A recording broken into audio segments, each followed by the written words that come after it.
Smash that like button. Welcome to Black and the Black Times Infinity. I'm your host, Cthulhu's Prodigy, coming live and direct from the Vista. Smoke me out, fan, with all that dang shit on my left. Oldest ninja in the world, old ninja.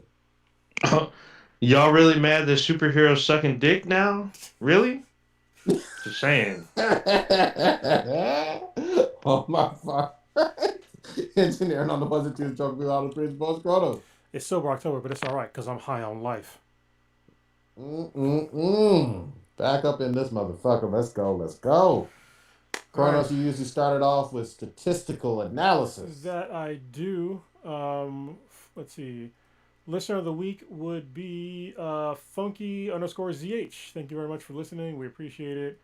And first in the chat would be no one yet that I Okay. can see so far. I was a little bit late, but Mhm. it's because I had to update shit. Come fuck with us. Come join us. We about to get into this shit. Old ninja, whom should have you pouring out that brown liquor for? Oh, Jason's there. What's going on, Jason? What's up, Jason? My boy from high school. Um, FYI, it's not I was brown. I'm just saying. Sometimes it's kind of yellowish. In very rare cases, it's clear, like natty ice or something. But this week we're pouring out some It's like what he's talking Colt about. 40, Yeah. Colt 45. Pour some Colt for Brian Goldner. Home Uh, safe? he's the CEO of Hasbro and Hasbro Entertainment. He was the American Toy and Media Company. In 2007, Goldner was executive producer on the live-action Transformers film, which is credited with broadening Hasbro into the character-based multimedia company that it kind of is now. I think also the Hasbro Interactive, which made some excellent games. He was also producer on the G.I. Joe, The Rise of Cobra film, and the Transformers sequel. In 2020, he announced that he had cancer and was undergoing treatment. He took an immediate leave of absence as CEO of Hasbro for medical reasons on October 10th of 2021, and 2 days later, he passed away on October Damn. 12th. He was 58. Pretty Damn. young. Did he really young? Did he so he was a big part of some of the big Hasbro toy and gaming line? He was there Only, during. only from like 2005, I believe. Okay. So like the current when they started doing movies, he's a part of Hmm. that stuff. Gotcha. Because he joined. When did he join? So he was part of Hasbro Tiger Electronics in 2000, but he got let go, and then he went. Went to Bandai, and then he came back, and then he came back as chief operating officer in 2008. But he was part of the company in 2003. So there you go. There you So go. he's fairly, I guess, more recent. Not the '80s stuff. He wasn't part of because in the '80s they were doing some shady shit. Believe it or not, I'll Hasbro did believe it. some Hasbro did some fucked up shit, especially when it came to Japanese toys and properties. So just saying. All right. Who else you But got? that's all I got so far. Okay. God damn. I thought you had like a couple on that list, but whatever. No, no, I I had one in this list. I was like kind of searching, but some of the people, I guess there's anniversaries of other people passing away, like Vanessa Redgrave and stuff, but nobody that I saw like recent. I of course I got fooled again. I was on Twitter and I saw Betty White trending, and I was like, "You better not!" But everybody was wishing her happy birthday and shit for being 99 years old and still awesome. So that's She's good. 99. Damn. Yeah. Yeah, I know. I mean, if Betty White died, like it would be on the news. It would have been everywhere. Everywhere would have been talking about it. Yep. I would Yep. have been crying, been in the streets yelling out "No" like Vader. It's been all bad. All right, man. Let's get into it. You you want to talk about the DC big news first, or Yeah, let me. uh, I guess I'll talk about it. I think I'm the only person here that actually reads the comics. So, oh, which one? Oh, we'll set it up. Go well, ahead. which DC Um, was it? Which DC one are you talking about? There's a couple of I DC. was You talk talking about about Yeah, yeah, I was talking about Superboy. Superman. yeah, It that's is what I'm talking about. Superman. No, it is Superman, the son of Kal-El. Okay. That's his comic. Yeah, that's the comic name. So yeah, once again, the media has just screwed up. Totally disrespected comic books once again by just spoiling the crap out of a comic book well before it came out. So it's a comic book that I actually read. And first of all, they disrespected the readers by spoiling it. It'd be like literally telling you what happened in the next episode of a TV show, like a week before it came out. And I was just like, what the hell? Like, it was kind of going that way anyway in the comics. So I kind of wanted the writers to like write their story so I could see where it was going. And they also, with the headlines, the media just totally screwed up the headlines on this on purpose to rile up people. They said that Superman came out as gay. Technically, it's sort of correct, but no, it's not. Because if you say Superman comes out as bi, everybody thinks you're talking about Clark Kent Kal-El, not his son Jonathan. So his son Jonathan is the one who comes out as bi in the issue that just dropped today. But the media reported on it like last week. So I was pretty disappointed and pissed off that they did that. And then, of course, all the typical homophobic and, you know, right-wing backlash of, oh, my Superman's not gay, blah, blah. Don't worry, your white savior's still okay. All right? He's still fine. There's another story there, too, where he leaves the planet, but they didn't talk about that at all. That's, like, actually the kind of more important story. But, you know, and his son is taking over the mantle of Superman while he's gone. So that's why I said technically they're right, but when you say Superman, everybody thinks of Kal-El, not Jonathan. So it's just super messed up. And yeah, Jonathan is also doing things that Superman was never doing at all, like actually helping small people, and like he's not just, you know, saving lives, but he's picking up sort of more justice issues. Like there was a group of refugees that came over that got stranded in the ocean, and he brought them to America. And immediately when they landed, the police just started locking them up. They started putting them in handcuffs. And Jonathan was like, "Hey, wait! Like, my dad was an immigrant. Like, what are you doing?" It's like, they're gonna go to jail. You got to put me in jail too. And like they're tackling other issues that Superman usually doesn't tackle, but they don't want to talk about any of that. Just want to talk about, oh, he's bi.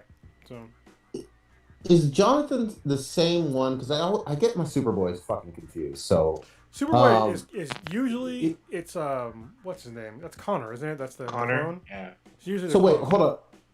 Which one was the one in Future State? So that's technically, there's two Superboys, I guess, because yeah, it's Future State. I think he was Superboy as well, but he was a little bit younger. Now he just graduated high school, I think, in this comic. Well, and he's that going was to not college. that was not Connor.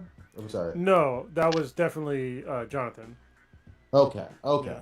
Because then I read that one and I like what they had. I like what they had going on, but yeah, I don't read this Superboy.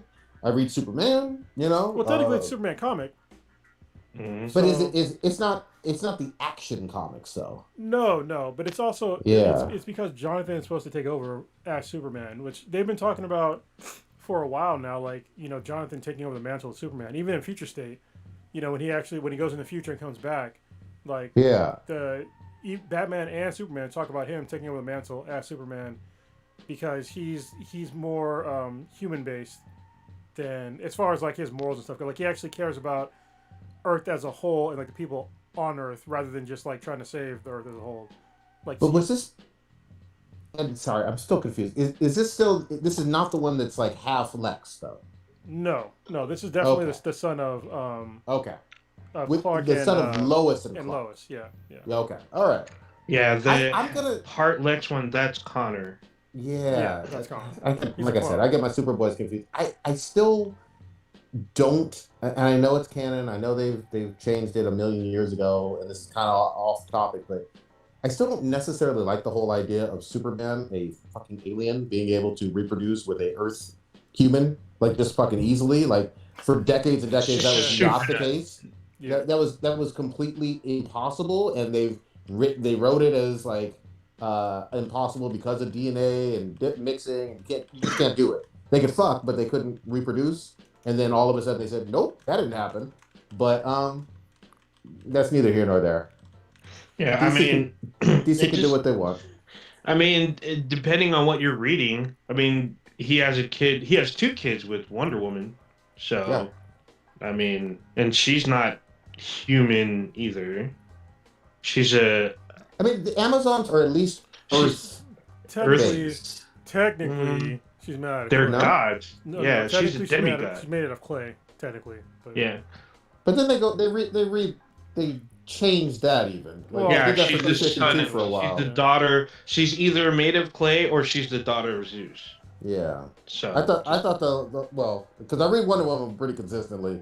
They kind of backtracked on the whole clay stuff hard as fuck of recent years. But sorry, we're going way off.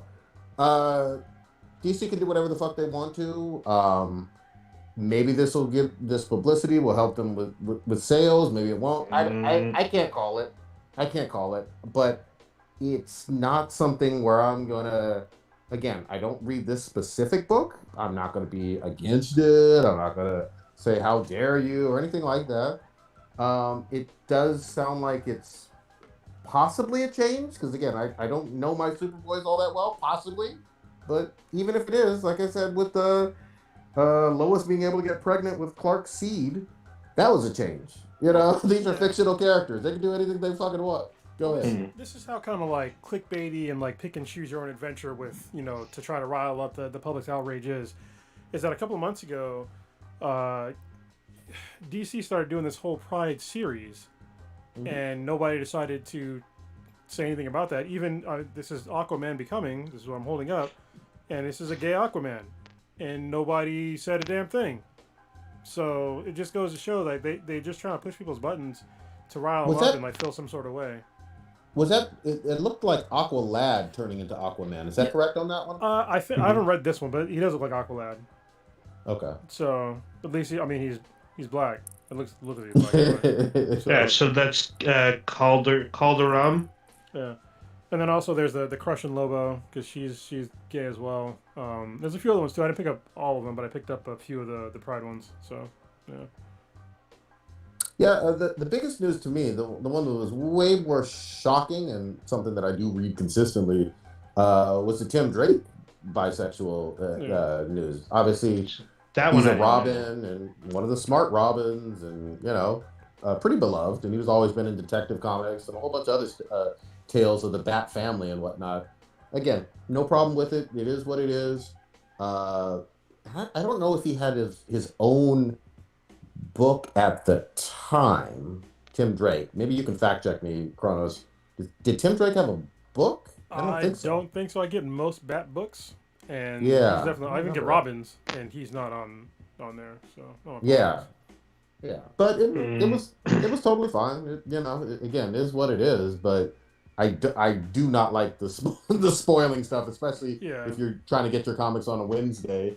But at the same time, I think DC's also at fault because they did a whole bunch of press releases about this. A whole bunch. Yeah. But go ahead. Just stop spoiling stuff for the readers, man. I mean, I'm already kind of behind on like quite a few comics, but I was definitely caught up on that one, and I was just like, oh, like, damn, just totally spoil it for me. Get in here, old ninja. Go ahead. So I want to touch on this more and then jump back to the media thing.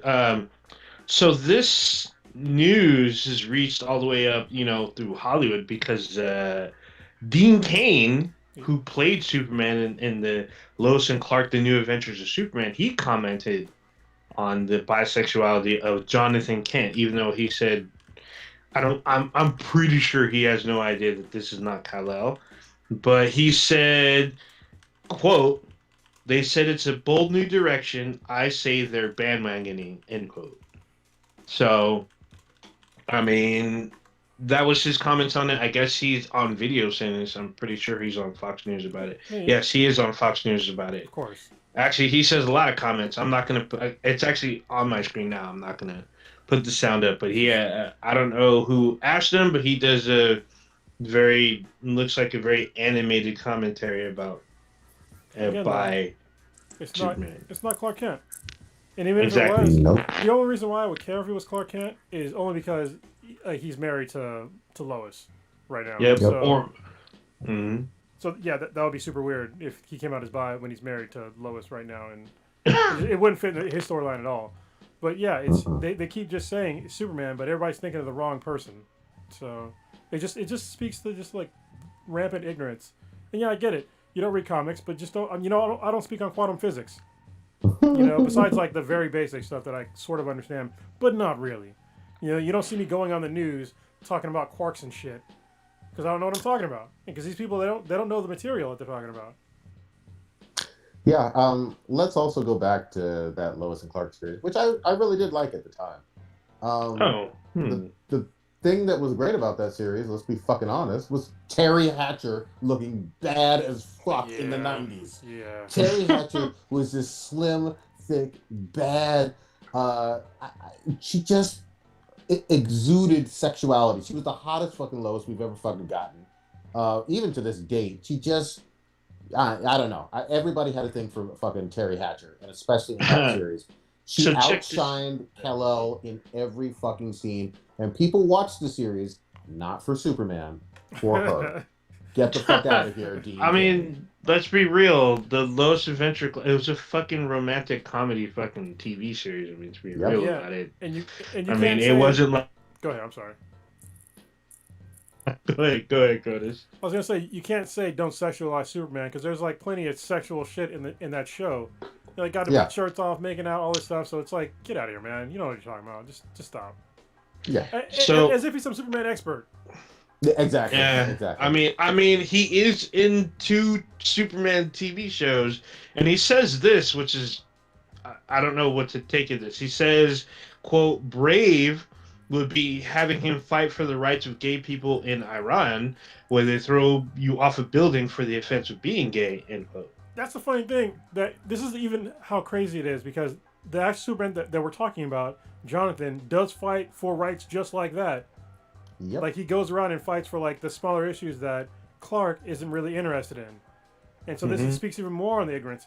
And for someone to say like, oh well, you know, he played Superman twice, he should know about Superman. No, get the fuck out of here. Actors act as doctors. Do you think they're actually fucking doctors? Do you No, think they of write course a not, medical book? So get out of here. They're playing pretend. And let me just piggyback though. I've seen Clark Kent Kal-El do pretty much exactly that in terms of fighting for immigrants, in terms of going to other countries and inserting himself, trying to save people by the thousands and millions. Like Clark Kent does fight for people who are mistreated all over the fucking planet in his fiction and in his mythology for what is it, 80 years now? Yeah, what's the name of that fictional place? It's basically the Middle East. It's like Yeah, the one. Oh God, it's not correct. I always it's like something mispronounce with a it. K.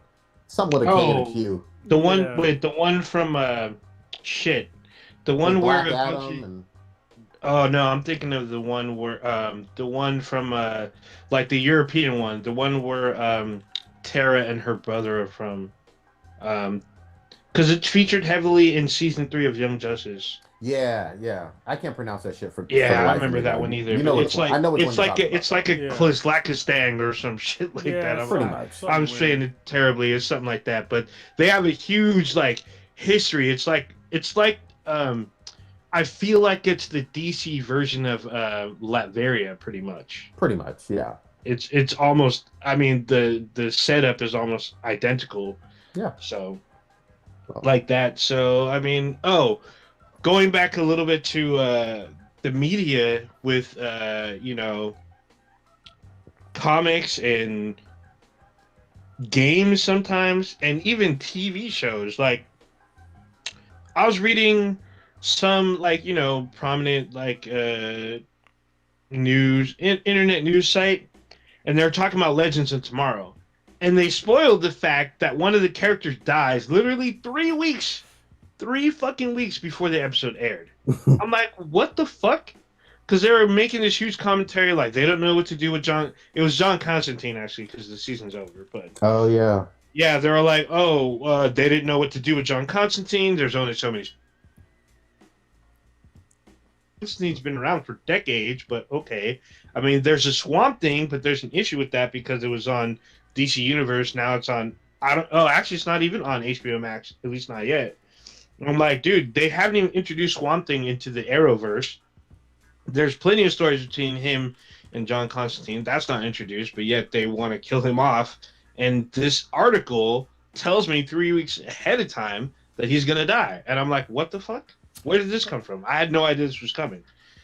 Same with certain games. Like, certain games will spoil, like, endings and stuff before the game's released. It doesn't happen often, but it happens sometimes because they got a chance to play it and beat the game.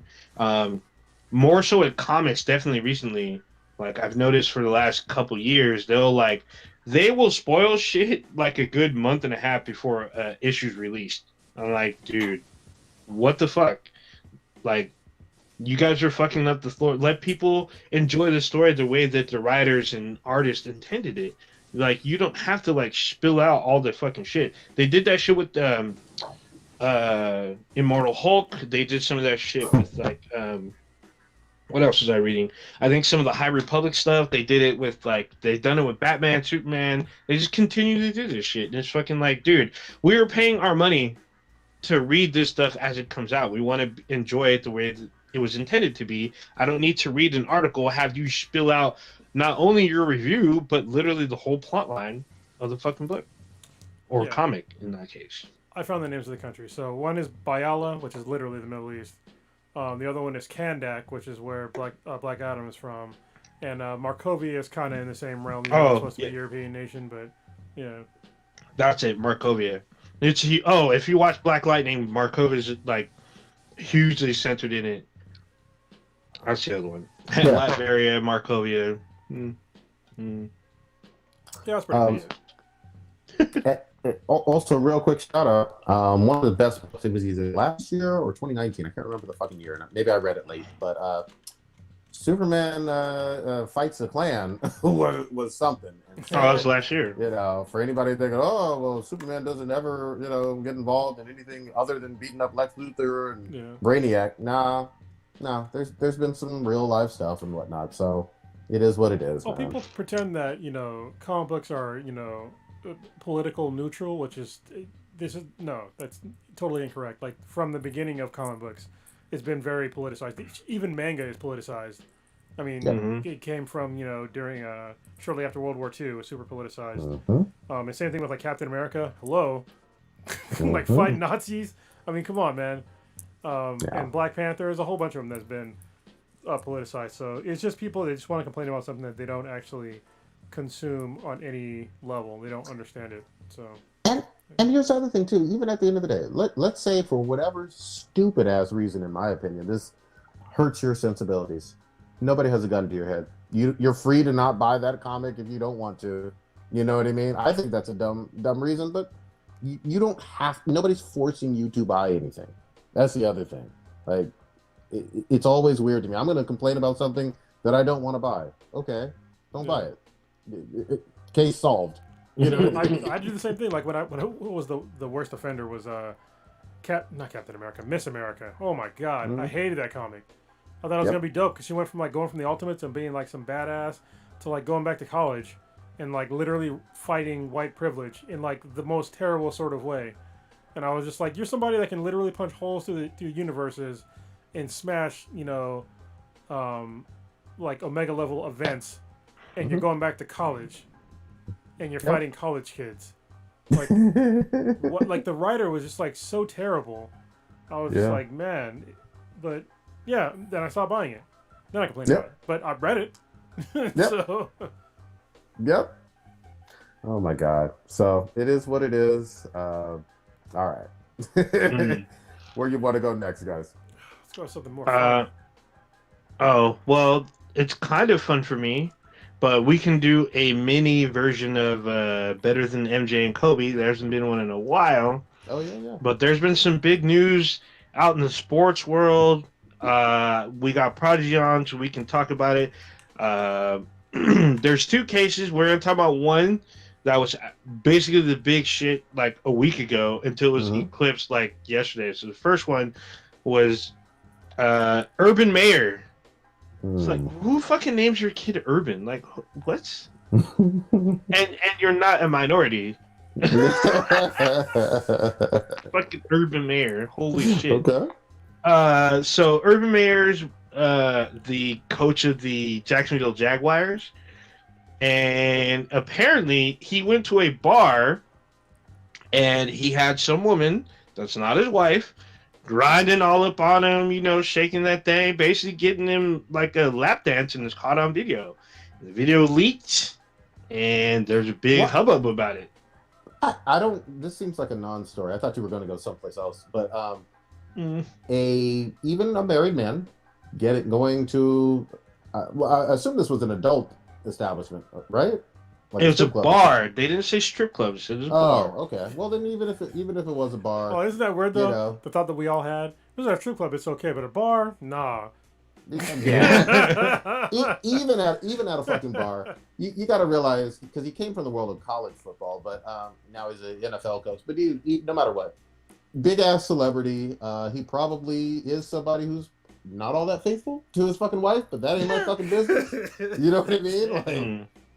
Like I mean, whatever. You know, I don't know if his old lady is faithful to him. Like uh, real talk. I What was the mean, guy's they name? Urban, What? What's his name? Meyer. Meyer. Meyer is my. Oh, it is Meyer. Myer.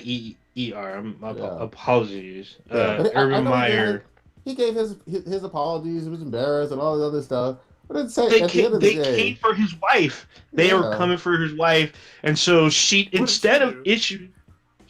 Well, I mean, people were like, "Are you gonna stand by your man and all this shit?" So she left Twitter. Was he So getting she's his like, fucking dick sucked on camera though? Like what the fuck? apparently not, but I mean, she stands by her husband, and she just said, "Oh, instead, I know my husband, and all these people keep coming at me, so I'm going to leave Twitter. Thank you for everybody." Woo. I'm like, oh, okay. Are you gonna leave Twitter? I guess you're gonna stand by him. You're not gonna divorce him. Apparently, I haven't seen the video, so I don't know how bad it is. Maybe it's just really salacious. I don't know. But that was the big news of last week because people thought he was going to get fired. That was the thing. How are you gonna get People were fired like, for? really? That's got that's going Don't- so That's over the personal. top to me. yeah. So I mean, That's so over that the was the top. big news. But then more shit happened, big time. This was Monday during Monday Night Football. All this shit was going on. Prodigy, this used to be your team. Yeah. Well, hold on. Before you go there, though, hold on one quick second. I know you want to go to Gruden, and I do have words on that one.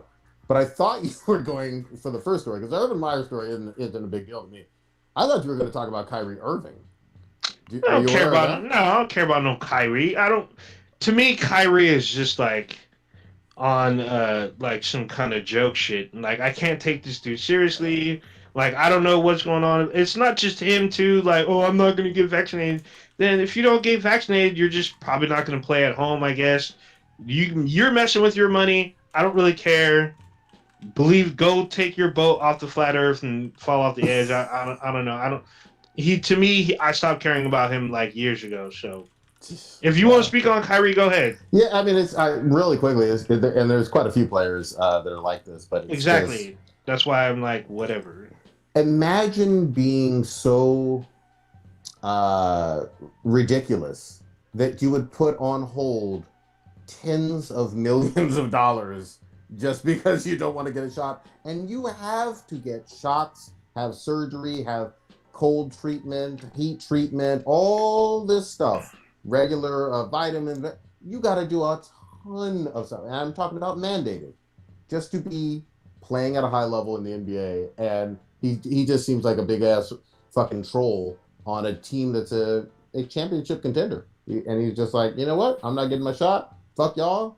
And so he ain't fucking playing. And I find it just ridiculous. And he's supported by plenty of other He anti-vaxxing idiots. well, So he's supported by other players that are anti-vaxxers. no other people. Well, that people. too. There's Yeah. there was one. I forgot what team he. Oh, he was on the Warriors. This dude from Yeah, the Warriors. Wiggins. But he took the shot though. Yeah.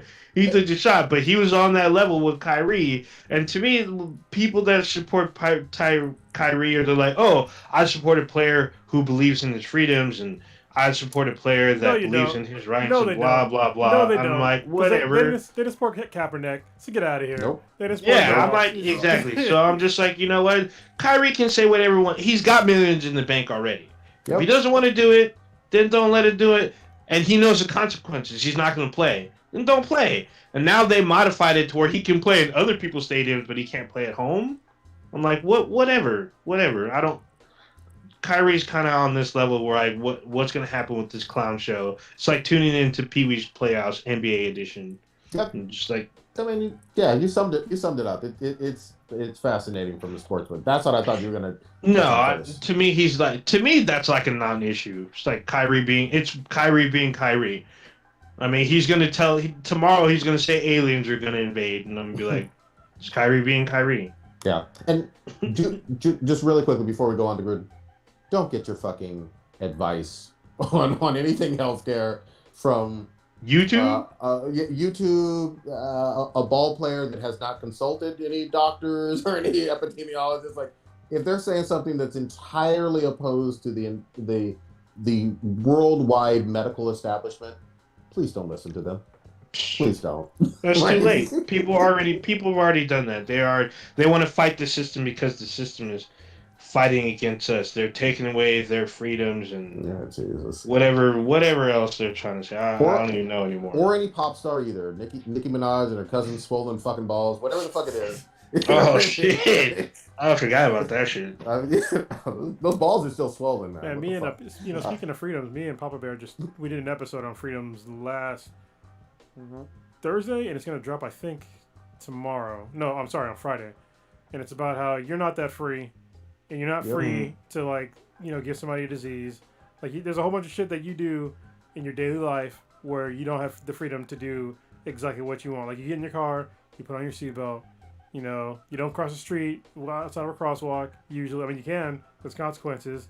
Like a whole bunch of shit that you cannot do in life, but all of a sudden, like putting on a piece of fabric over your face is too much. It's like you can't walk around with no clothes on either, you stupid fuck. It's like there's rules. Like America is not that free, like at all. Yeah. It never has been. It's full of a whole bunch of laws. Mm-hmm. Yep. And they vary state to state, county to county. Because you know why? You can be naked in San Francisco. There's an area in San Francisco you can actually be naked and won't get arrested. And look, there are some kinks of mine that I just can't go to. Like, yeah, you can't. Yeah, you went to Idaho with them kinks. Once you cross state lines, you get locked up. gotta be close to Mexico because only with the family can you do those acts in. Oh damn! God damn! Yeah, all bad. Hey, if you're mad that I said that, quit fucking your siblings. I'm just saying. Oh damn! God damn! It's all bad. But yeah, man, that one pissed me off. And just real quick before we go on to Gruden, again, we've lost the equivalent in less than 2 years of the entire city of like Boston, Massachusetts. They have a million people. Well, it's like we're not quite the official numbers are not at 1 million, but they're like 720,000, 725,000, like a big city. So again, don't be fucking stupid. Too late. Too late. And don't disrespect how many people have lost their lives with this shit. And that's just in the U.S. Being retarded. In the world, we've lost almost 5 million people in the world. Yep. So and it's probably way higher than that because there's places where I'm pretty sure they have the capability to actually report on the COVID deaths. Mm-hmm. Like China. China has been apparently they won't release official numbers. No, they just give ballpark. I'm not even thinking about China. I'm thinking about countries that are really poor that we're actually we'll talk about it a little bit later, but we're screwing them over directly. Yeah. But we'll get to Gruden and we'll hop into that. Yeah. All right. You want to set up Gruden? No, that's your former team. You guys set him up. Set him up. Yeah, everybody knows. I was a season ticket holder, a big Raider fan for years and years and years. They left California for Las Vegas, and that was it for me in the NFL. And that was like 3-4 years ago, maybe 5 now. Goddamn. But anyway, in the fuck, John Gruden, he won a Super Bowl with the Tampa Bay Buccaneers. Coached for the Raiders for a long time. ESPN personality for like 10, 12, 15 years, whatever the fuck it was. He's back coaching the Raiders now over in Las Vegas. And during an investigation into the Washington Redskins, which everybody's kind of left off the hook, even though they got a whole bunch of, not the Washington Redskins, the Washington football team. The Washington football team. We don't use racial slurs to call ball clubs anymore, hopefully.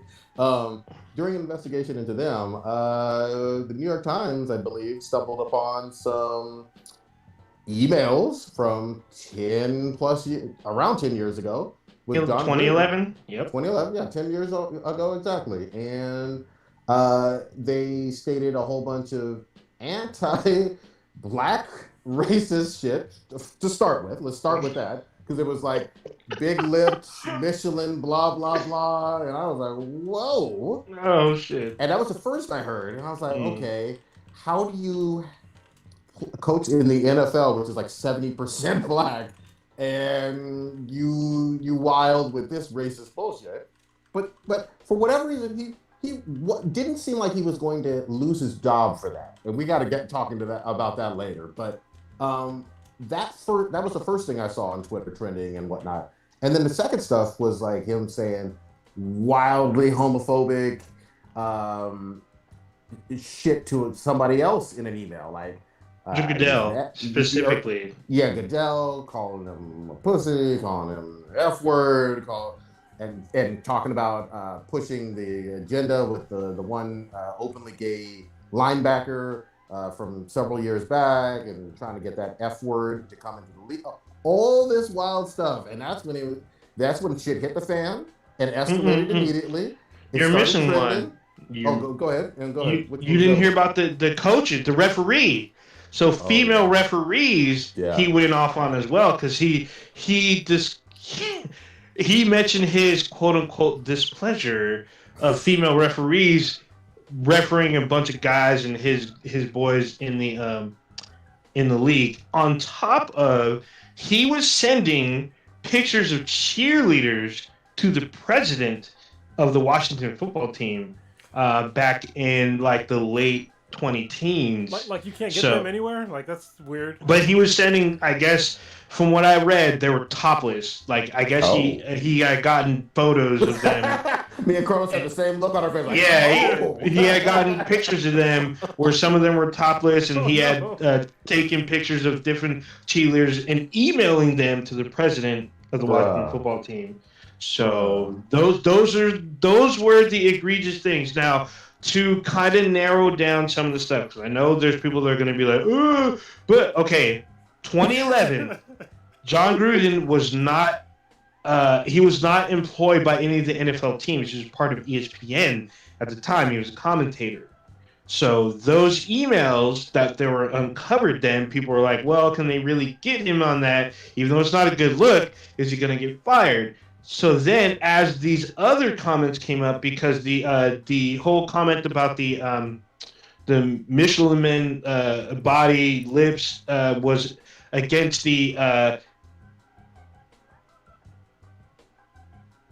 ninjas.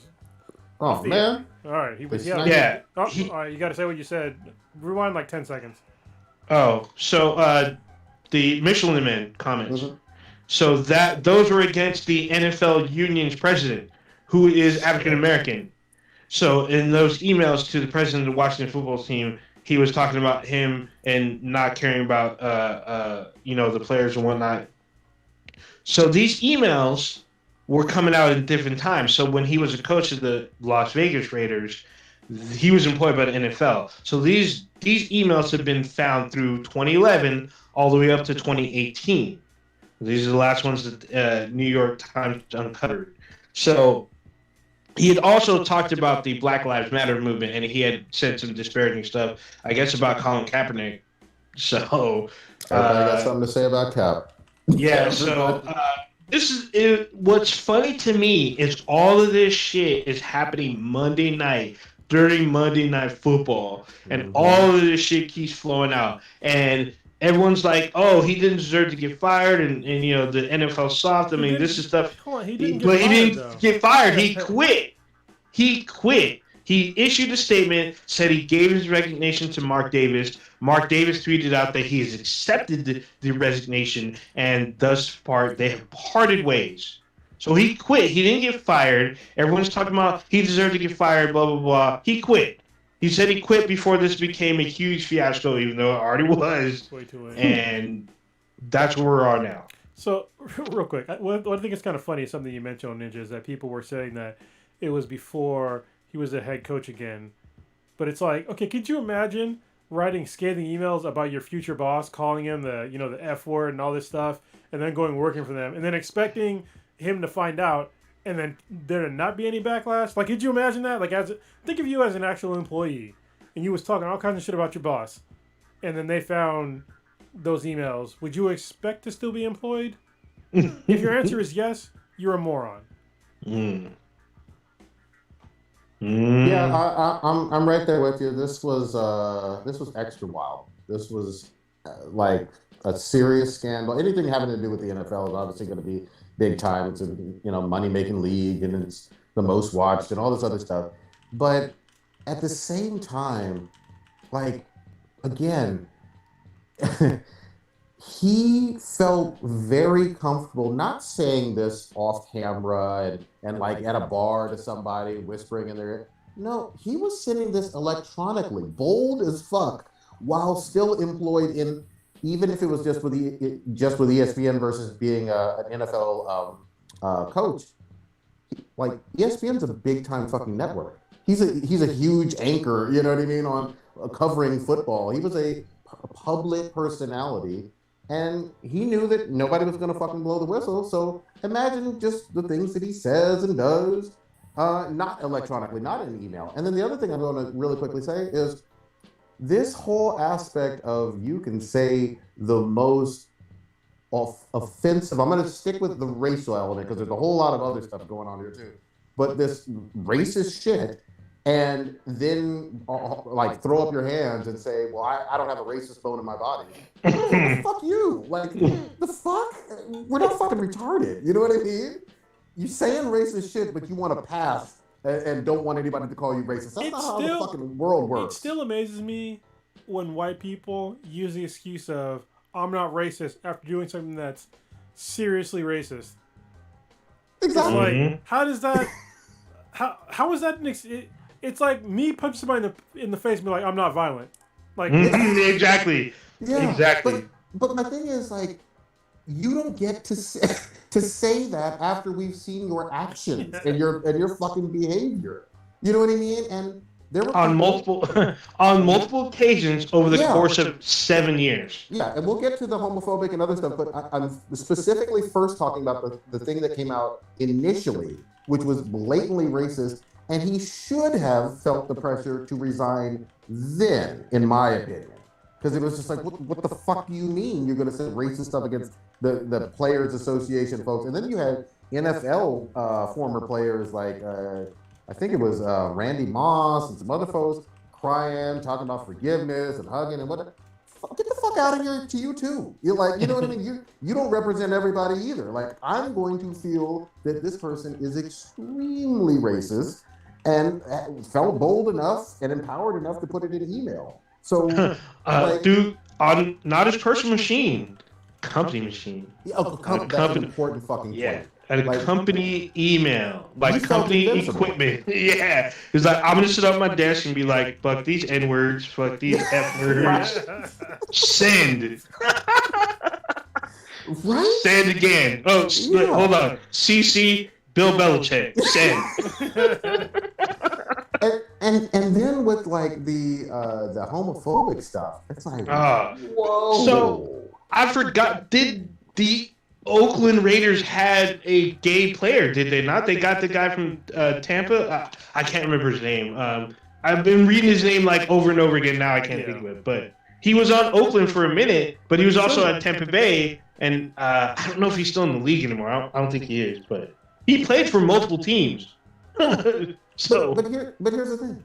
How are you? You're a multi-millionaire. Like you've made hundreds of millions of dollars over your coaching and analyst fucking career and whatnot. How are you this fucking afraid, intimidated, weirded out, or whatever? So what? So-and-so's gay. Big fucking deal. How does that affect you in any goddamn way? But you just angry and nasty and like yelling and cursing and trying to tell people that this person is F-word that and all. None of it makes you look, first of all, intelligent or like a rational human fucking being. It just doesn't. And then the other thing, again, going back to the whole making racist comments and not wanting to be called racist, you make homophobic comments in a 2021 time period, in the modern era, because I know that there were many people who said a lot of things in the 80s, 90s, and early 2000s. I get it.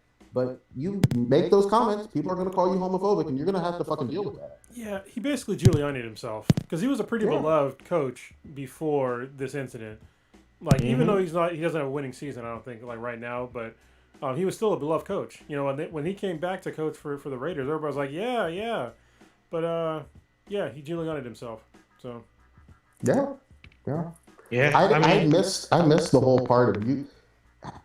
You sending topless cheerleaders. What the entire fucking fuck? Those are technically employees of the NFL. Yeah, or of an NFL team. What the entire fuck? Even if they're not employed with, even if they were, or even if they're not, or whatever, they're still a affiliate of the NFL regardless.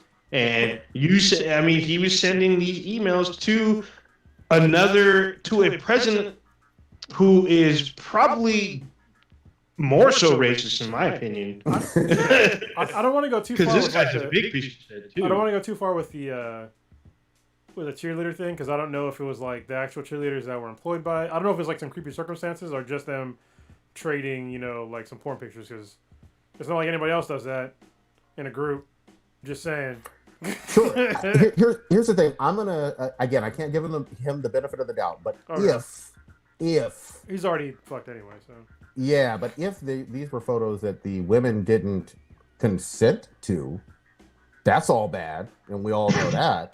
And no matter what the fuck are you either sending or receiving pictures of female either affiliates or employees with or without consent? Like. Yeah. None of that's a good fucking look on a work computer. If that's the situation, then 100%. Yeah, like, like, yeah. You know goddamn better. And here's the other thing too. Like, he's not some 90-year-old dinosaur. You know, like he's a relatively young guy in terms of like 40s, 50s, or whatever. But he knows better. He just fucking got caught. And the other thing is, don't talk to me. Oh, cancel culture, this and all.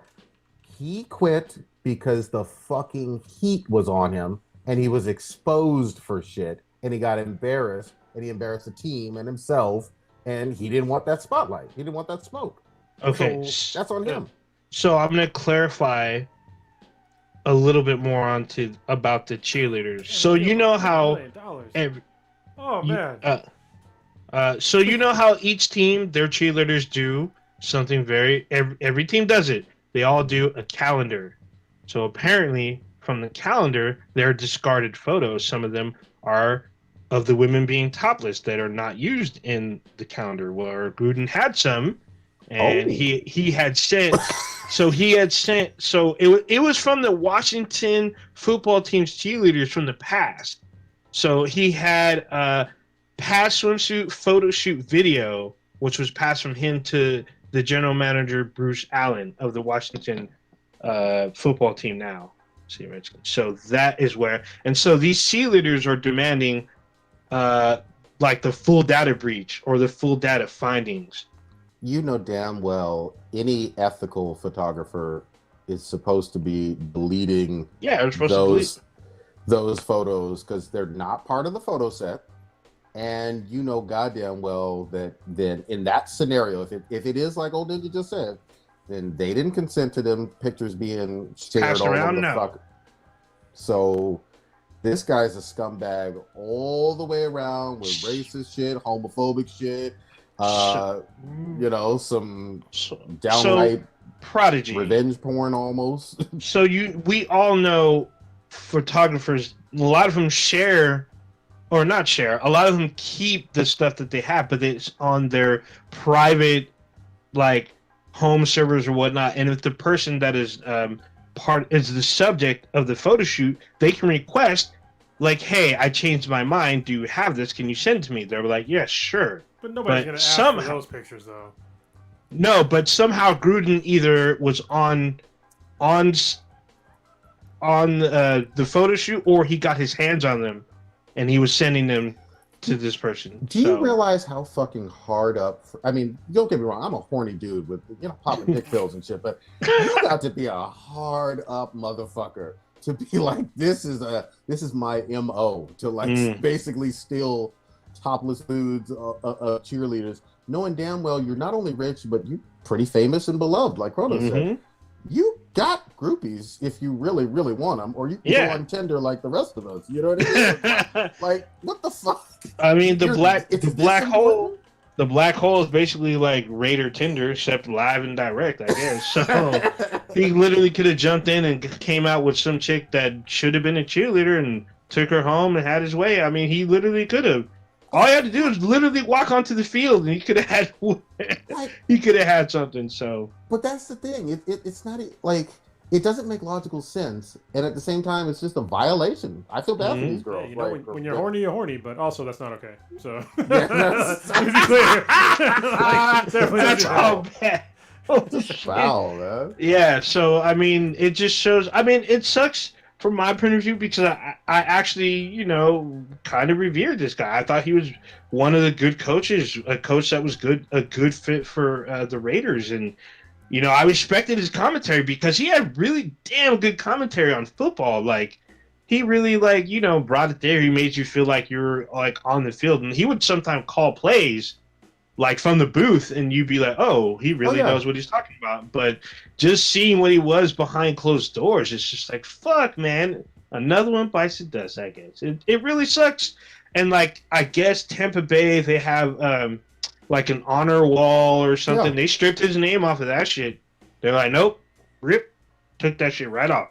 Yep. And coaches are extremely expendable. They don't have any fucking job security to fucking begin with. Let's just start with that.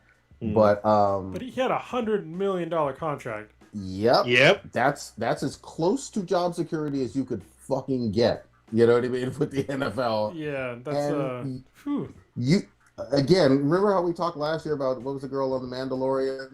You know, Gina Carano. Throwing all that Disney money away because she couldn't just fucking help herself.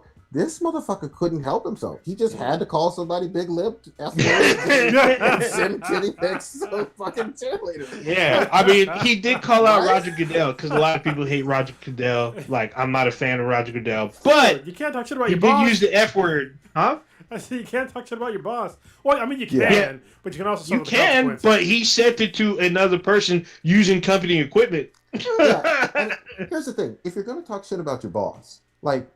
Do it at a bar. Do it at a bar where you're getting lap dances at with fucking Urban Mayor. Well, if your boss is that public, maybe do it at your own fucking house. You know what I mean? On a telephone call that's not recorded. Or sending company emails, that's got to be the dumbest shit I've ever fucking heard. That's some rookie fucking mistakes. But again, let's be real clear.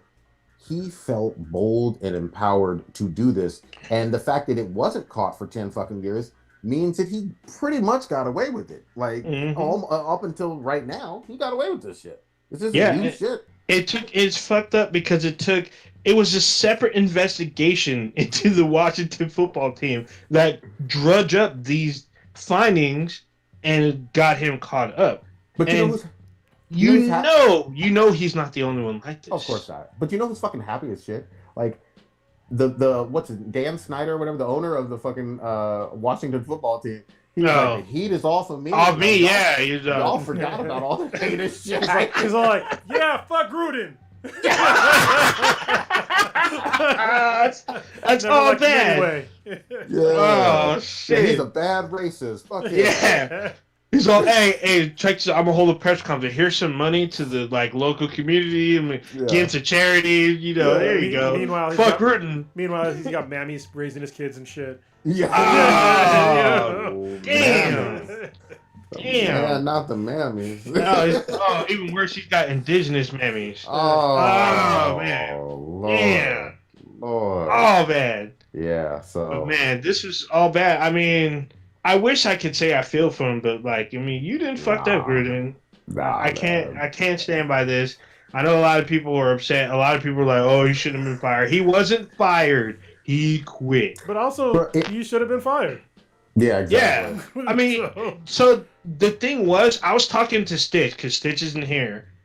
Stitch and I was talking. He brought this up, and I'm like, "What are you talking about? There's no way." Because I was in that whole Gruden's kind of untouchable. He was fired immediately. It and he so was fast. Literally, this is what happened in the chat.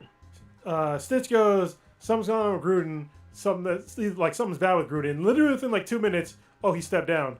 I was like, what the fuck? I was like, God damn. Yeah, pretty much. Yeah, and the NFL's got like, I mean, it's obviously big money making and all that other stuff. Nothing's it's Teflon. I get it, but they've got some PR stuff about it. Now people will forget. It's not like people aren't going to go to games. They're not going to watch them on TV. They're still going to do that shit.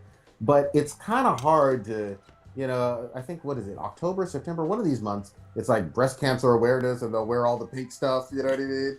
But then at the same time, you got... Oh, it's November, I think. Yeah. Yeah, one of the months where they do pink gloves and helmets and all that stuff. I don't have any fucking problem with it. It's fine. But you do that, and at the same time, like here in mid-October, you got a very famous coach for a high-profile team, literally sending lewds without consent, and and nudes. Calling people homophobic shit. You know what I mean? On company emails. That's even beyond like covering up, domestic violence, abuses in the NFL. Like the NFL has a terrible track record when it comes to like anything that has to do with like, I don't know, just not being a piece of shit. You know what I mean? Like, like you have videos of people just like getting beat up and dragged out of elevators, and they're just like, they don't really care. They don't care. They literally have a list of people that are okay if they get caught up in domestic. Do you remember that story? It was like a list. Yeah, it was Ray Rice. Yeah. The whole Ray Rice thing. Yeah. It's like they'll just ignore horrible offenses from people as long as they can make some money. Yeah, but the Ray Rice thing was weird because even though that video, so like the video came out in like August, and the public didn't see it until like end of September or October. In that amount of time, that couple got married. Ray Rice married that woman that he was fighting with in the elevator. So I'm just like, okay, I guess. Like, still though. Let me be real clear, because I don't want anybody to misconstrue what old Nick said. Regardless of whether that couple got fucking married, it was wildly wrong for him to completely knock that woman the fuck out and drag her. So, I mean, wait, did you watch both videos? The one before and before? Yeah, there's a video. The video before they get in, she's attacking him, and he's just like, "Oh, Ninja, okay, you need to tread very lightly." Yeah, but it does not excuse the fact that he knocked her out. I am saying, dragged her like a goddamn caveman. In the elevator. One person in that couple is a professional athlete that's of the top 1% of strongest people and most athletic people on the planet. Top 1%. Like NFL running back, maybe even a close to Hall of Fame level running back. And yes, domestic abuse is very bad, but Ray Rice was not hurt by anything. Grown men that are like 240, all muscle, 6'6", have trouble bringing him down. That 5'3", 5'4" inch, 140-pound woman was in no way going to hurt him unless she had a weapon. Like, you know what I mean? Like, it was like, stop me if I'm saying something wrong. No, right? Like, so I hear you. I'm with you on the fact that there should have been consequences, but I don't think he may have gotten a game suspension, if that. I wish Blue was on, because he'd have been like, well, was she 250 pounds? Or... damn. And did he have a bat? Yeah. Oh, damn. And that's just one incident. I mean, there's plenty of others. It was like a kicker for the Giants that had like incident after incident of a whole bunch of domestic violence. It just wasn't on tape, too. That's the other thing, too. The whole reason why we felt Ray Rice is because there was elevator footage. That's it. That's the only reason. Because without that, it would have been a shrug and, hey, get on back out there and score some touchdowns. But that didn't happen to Bruce Miller. Bruce Miller got kicked right the fuck out because he attacked an elderly man and his son in their hotel room, and that was caught on tape. He was let go immediately. Oh my god, people are crazy, man. Yeah, like it's fucking bad. So that video, like he runs into the room, the old man's like, "What are you doing here?" Bam, whooping your ass. The son comes up to try to stop him. Bam, drops him. I'm just like, damn. He was let go as soon as that was released. Wow. I've actually met Bruce Miller several times. So. Go ahead, Cronus. But he wasn't a Ray Rice, though. No, I mean, let's be honest. I mean, Bruce Miller doesn't even fucking ring a bell to me as far as like an NFL player. Yeah. Really? Ray Yeah, Rice he played for does. the Niners. Yeah. Was he better than Ray Rice? Mm-mm. I'm not Hall of Fame status, but I mean, he's better than that. I'm saying that just so people aren't misconstrued. I'm not giving an excuse saying Ray Rice can do that. I'm saying that the reason why he didn't get immediately fired is because he was making the NFL money, and Bruce Miller wasn't on Ray Rice's level as far as like the money making potential for the NFL. So it just comes down to just rampant greed, and they'll just put women's lives on the line and just other people's lives on the line, even the NFL players' lives on the line, in the pursuit of greed. Like they'll cover up rampant CTE, like brain injuries. And this is probably like part of the problem that they're having with some of these players is that they're fucking literally brain damaged and they're not getting any help about it. But it doesn't give like a total excuse. But I mean, they should definitely do something more about that. But they're not because they don't really care. They just want the money. Yep. That's it. I mean, for anybody who doesn't believe Kronos on that, look up the tragic story of Hall of Famer Junior Seau. Yeah. So, Didn't he shoot himself in the chest? Or was that a different guy? Yeah. It's happened on more than one occasion. Yeah, some kind of suicide, but I mean, he wasn't the same person. He never was the same after playing and taking those hits. Yeah. So well, the reason why I said shot himself in the chest is because there was one. I think it was Junior Seau. Might have been a different guy who shot himself in the chest, and he had a suicide note that said, "Please study my brain because there's something wrong." Yeah. And that's fucking super sad, man. All right, let's shit. We gotta bring it. Yeah, we gotta bring it on up. Hey, talk about Kana. Yeah. We'll get into some fun Pixar stuff. Yeah. It's Pixar. Yeah. It looks like Pixar. Yeah, quote unquote. Yeah. So shout out to Ember Labs. I still would love to do an interview. I'm still trying to see if we can get an interview with them. But Kronos talked about it a lot a week or two ago. I finally picked up Kana. I still want to pronounce it Kina because of my black ass lisp and the fact that it's spelled that way, and the fact that I've wanted to say Kina Bridge of Spirits for all this time, but Kana is how it's pronounced. I picked up the game. Oh my god, you're absolutely right. It looks fucking gorgeous on the screen. It's all full of color and life and whimsical and bullshit. And my 7-year-old daughter sees it on the screen and she's just like, "Oh, Dad got a game for me. Thank you, Dad," and just grabs the controller and starts, hacking at it, and and she's struggling because she's not used to the PS5 controller or really many gaming controllers quite yet. She has to remember where the L1 is and all of that. But it's like adorable. She just related to the character. She related to all the cartoon-like environments and the rocks. Is that what they are? Yeah, rock. Yeah. Yeah.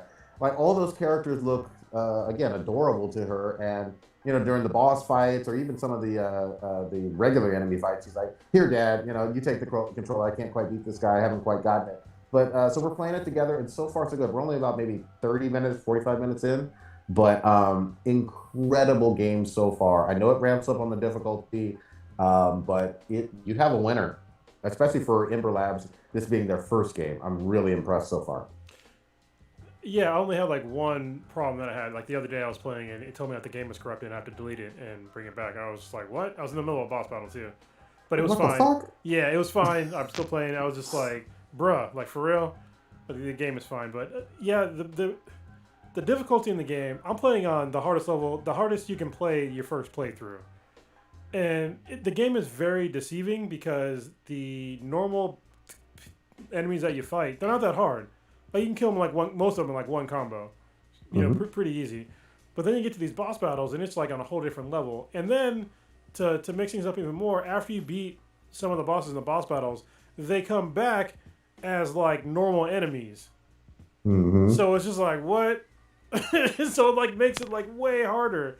And then they throw you a bone. You get like, I'm not gonna tell you what you get, but there's like a thing that you get a little bit later in the game that makes it a little bit easier, actually a lot easier. It makes it more bearable. I'm like getting your ass kicked because like you can kind of do combinations with some certain things. But I didn't think the game was going to be that hard, and man, it can be like brutally hard sometimes. And, like there's times where I'm like dying more than 3, 4, 5 times on a boss. And you're still working your way through it, right? You haven't quite beaten it all. Yeah. I thought it was going to be done a while ago, but apparently the game's a little bit longer than I thought it was. I thought it was just going to be like one story but apparently there's like more than one story you got to kind of work through. But it's fun. Like everything works well. I'm still having like, a lot of fun with the game. The only thing that I guess the other kind of minor thing that I have is like the upgrade system. If they make a new game, they need to like have a better upgrade system because like most of the upgrades are they're kind of worthless. Okay, So that's fair. yeah. But again, first game from this studio, and then the other thing, just to point out for anybody who's on the fence and I don't know if I can afford a game.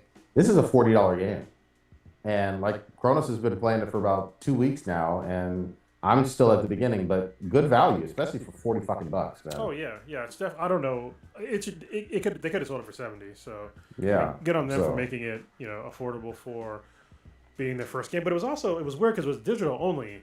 When it first came out, and now that I want to play it so bad, I got it digital because y'all know I don't like digital games, unless they're like older games. I don't care about losing the data, but this version is coming out pretty soon. So yeah, no, it's a good game. Yeah. One of my favorite gaming experiences of this year so far, and I've missed a few. I still want to play Returnal, and then there's a bunch of games coming out, and obviously and there's a bunch of games coming out, this later this year and whatnot. And we should actually stick with games. Old Ninja, what you playing, or what are you hyped for? Didn't you get Back for Blood, or? I did. I got Back to Blood. It was kind of weird because I couldn't get a physical copy because nobody had it. I went to 3 different spots and nobody had a physical copy, and it wasn't. But one exists though. It's not like Ana though, right? Yeah, one exists, but it's like it's weird because like it wasn't as if they sold out; they just didn't have it. And I'm like, what the hell? So I was like, fine. I just went. Hold on, they didn't get any deliveries of it.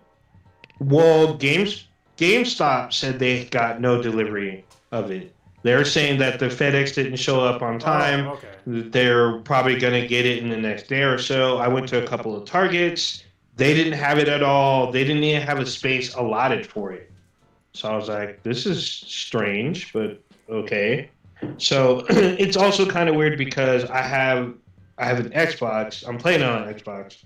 And if you have Game Pass, it's already available on Game Pass, but I do not have Game Pass. I just have the gold subscription, You're worth the which poor. means I just got it because it was cheaper. So Wait, sorry, you timed out a little bit. Isn't the whole point of fucking, and I'm not a big Xbox guy, the whole point of Game Pass is that it's a good value for how many games you get to play, right?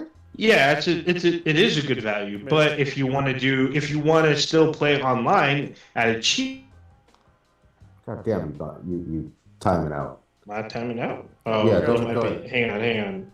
All right, this might be doing it. All right. Turn off all that porn in the background. It's mainly because if you want to play online, you want cheaper value. Then it's like $60 to be online with just gold. Versus Game Pass is like $120. Well, that was $100, So- but even if it's $120, how much does Back for Blood cost?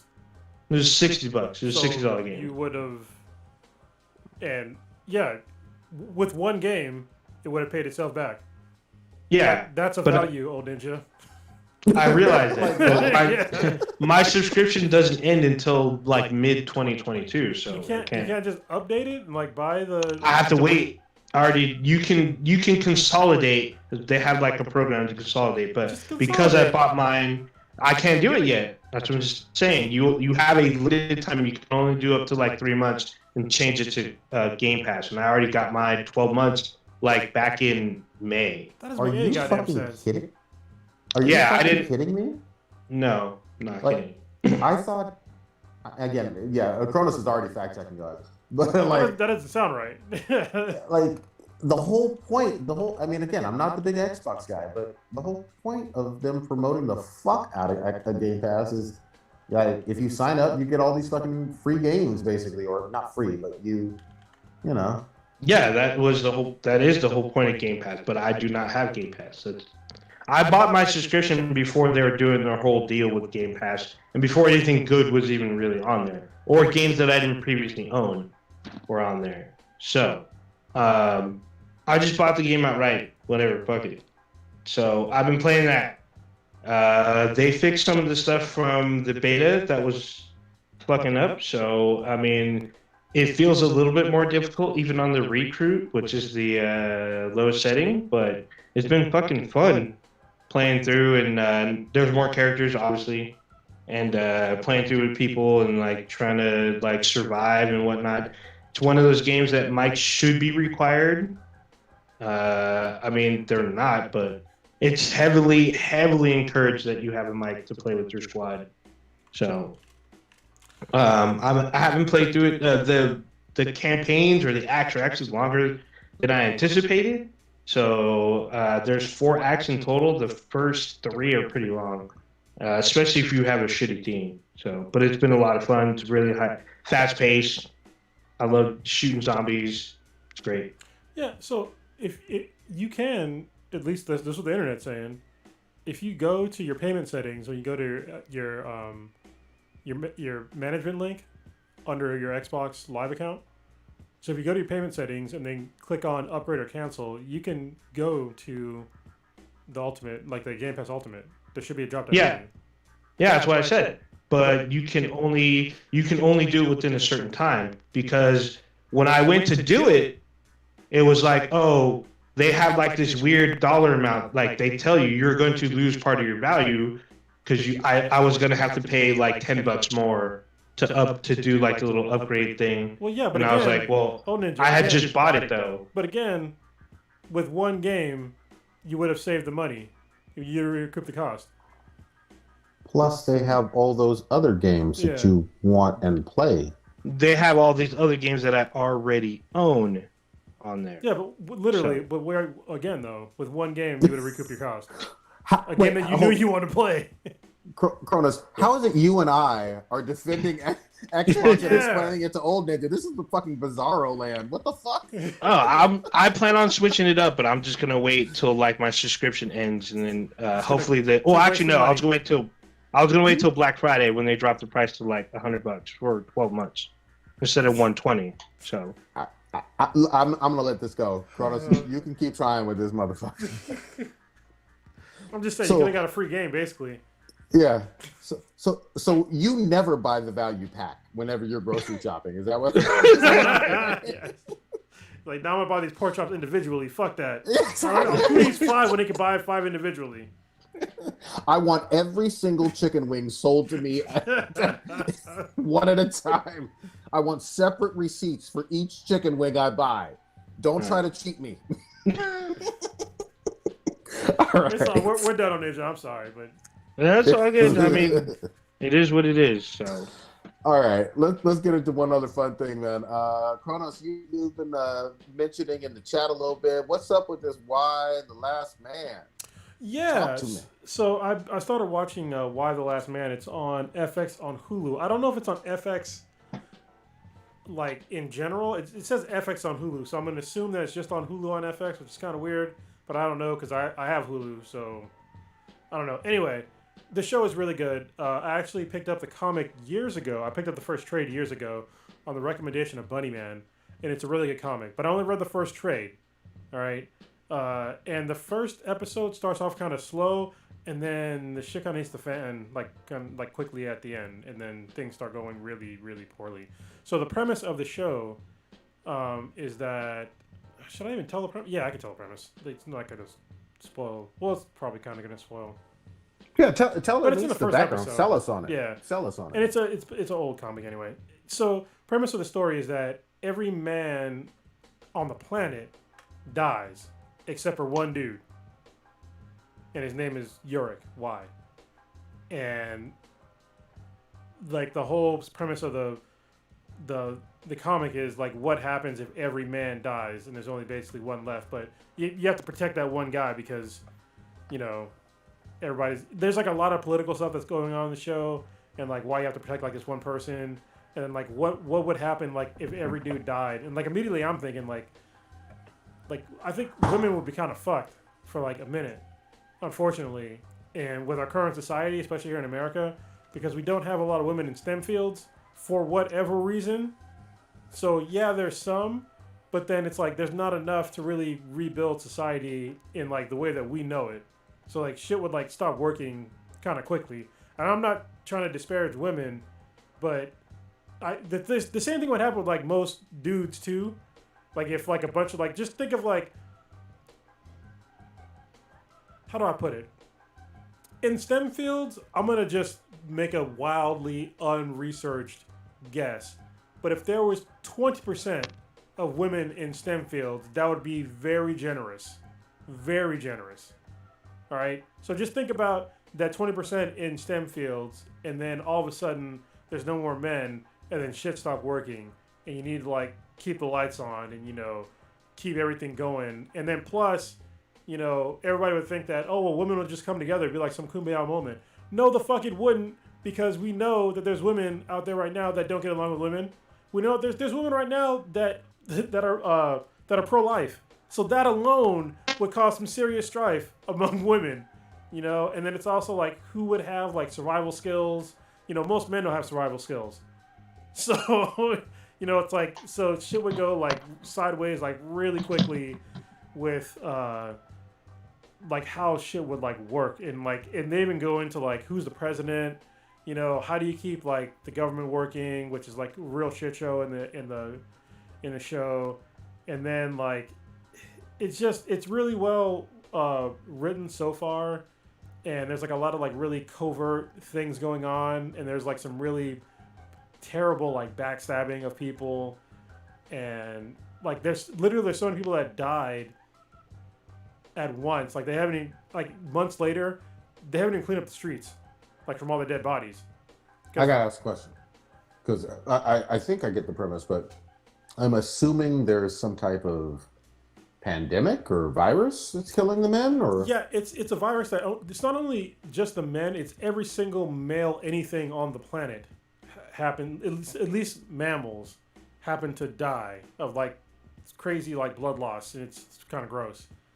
But yeah, it was it's pretty crazy. It seems like it's some pathogen of some sort, but it only attacks the Y chromosome, which is probably why it's called Y plasma. But yeah, it's really interesting. I think everybody should give it a watch. Don't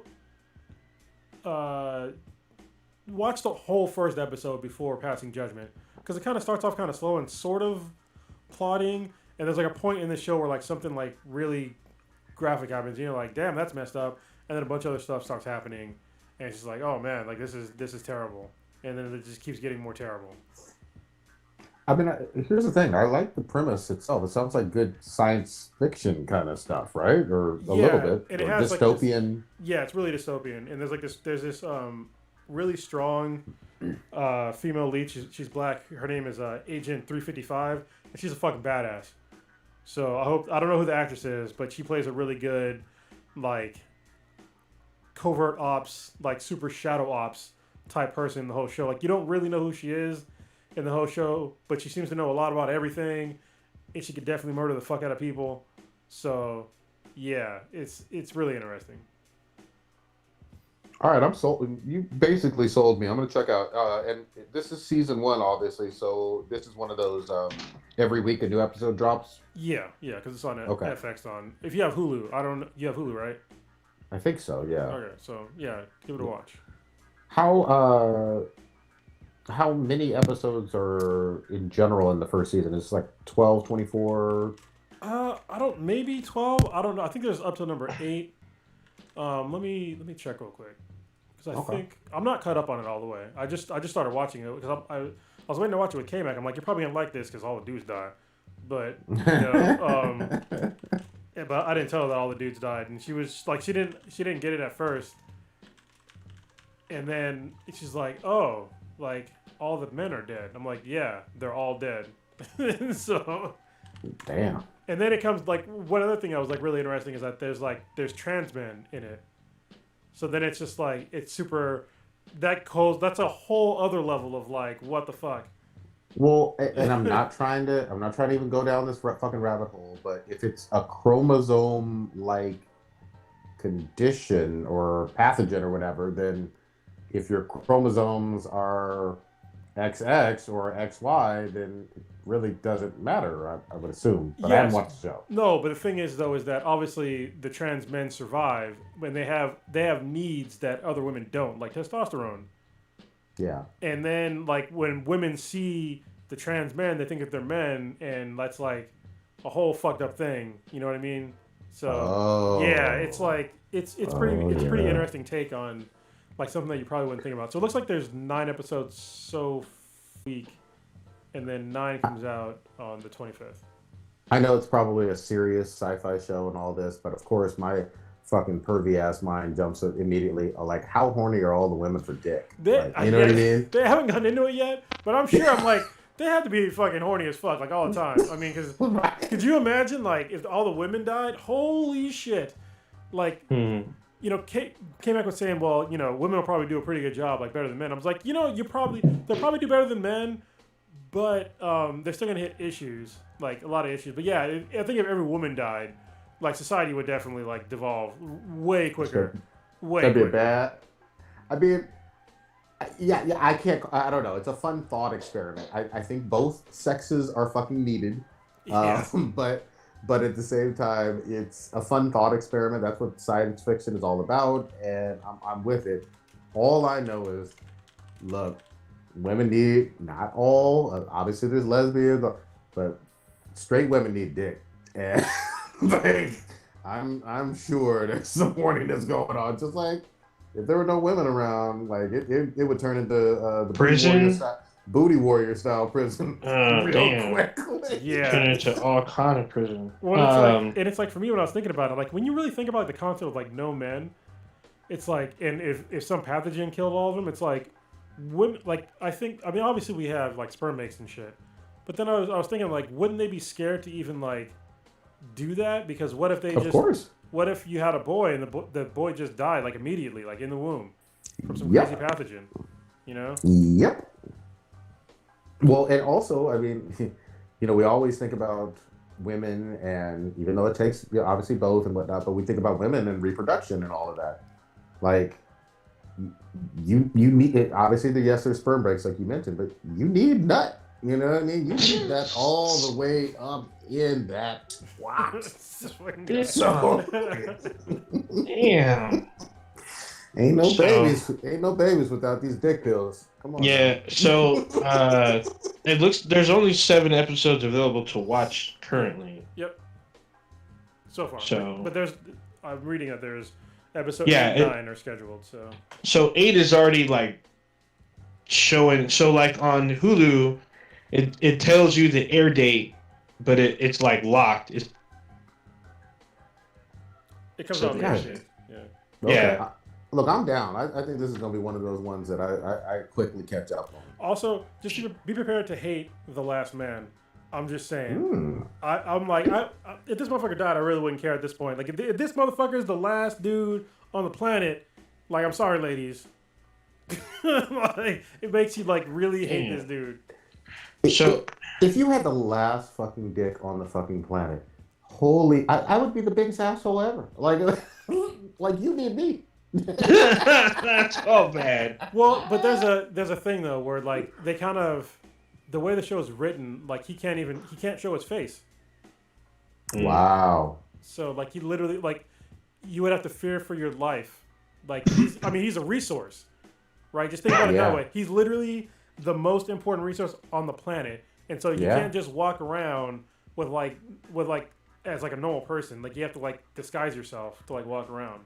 Yeah. Oh, so you got to go and drag and shit. Holy fuck. He doesn't. I don't know if he shit. doesn't go in drag, but you gotta. He protects himself, and then he's also stupid. So yeah.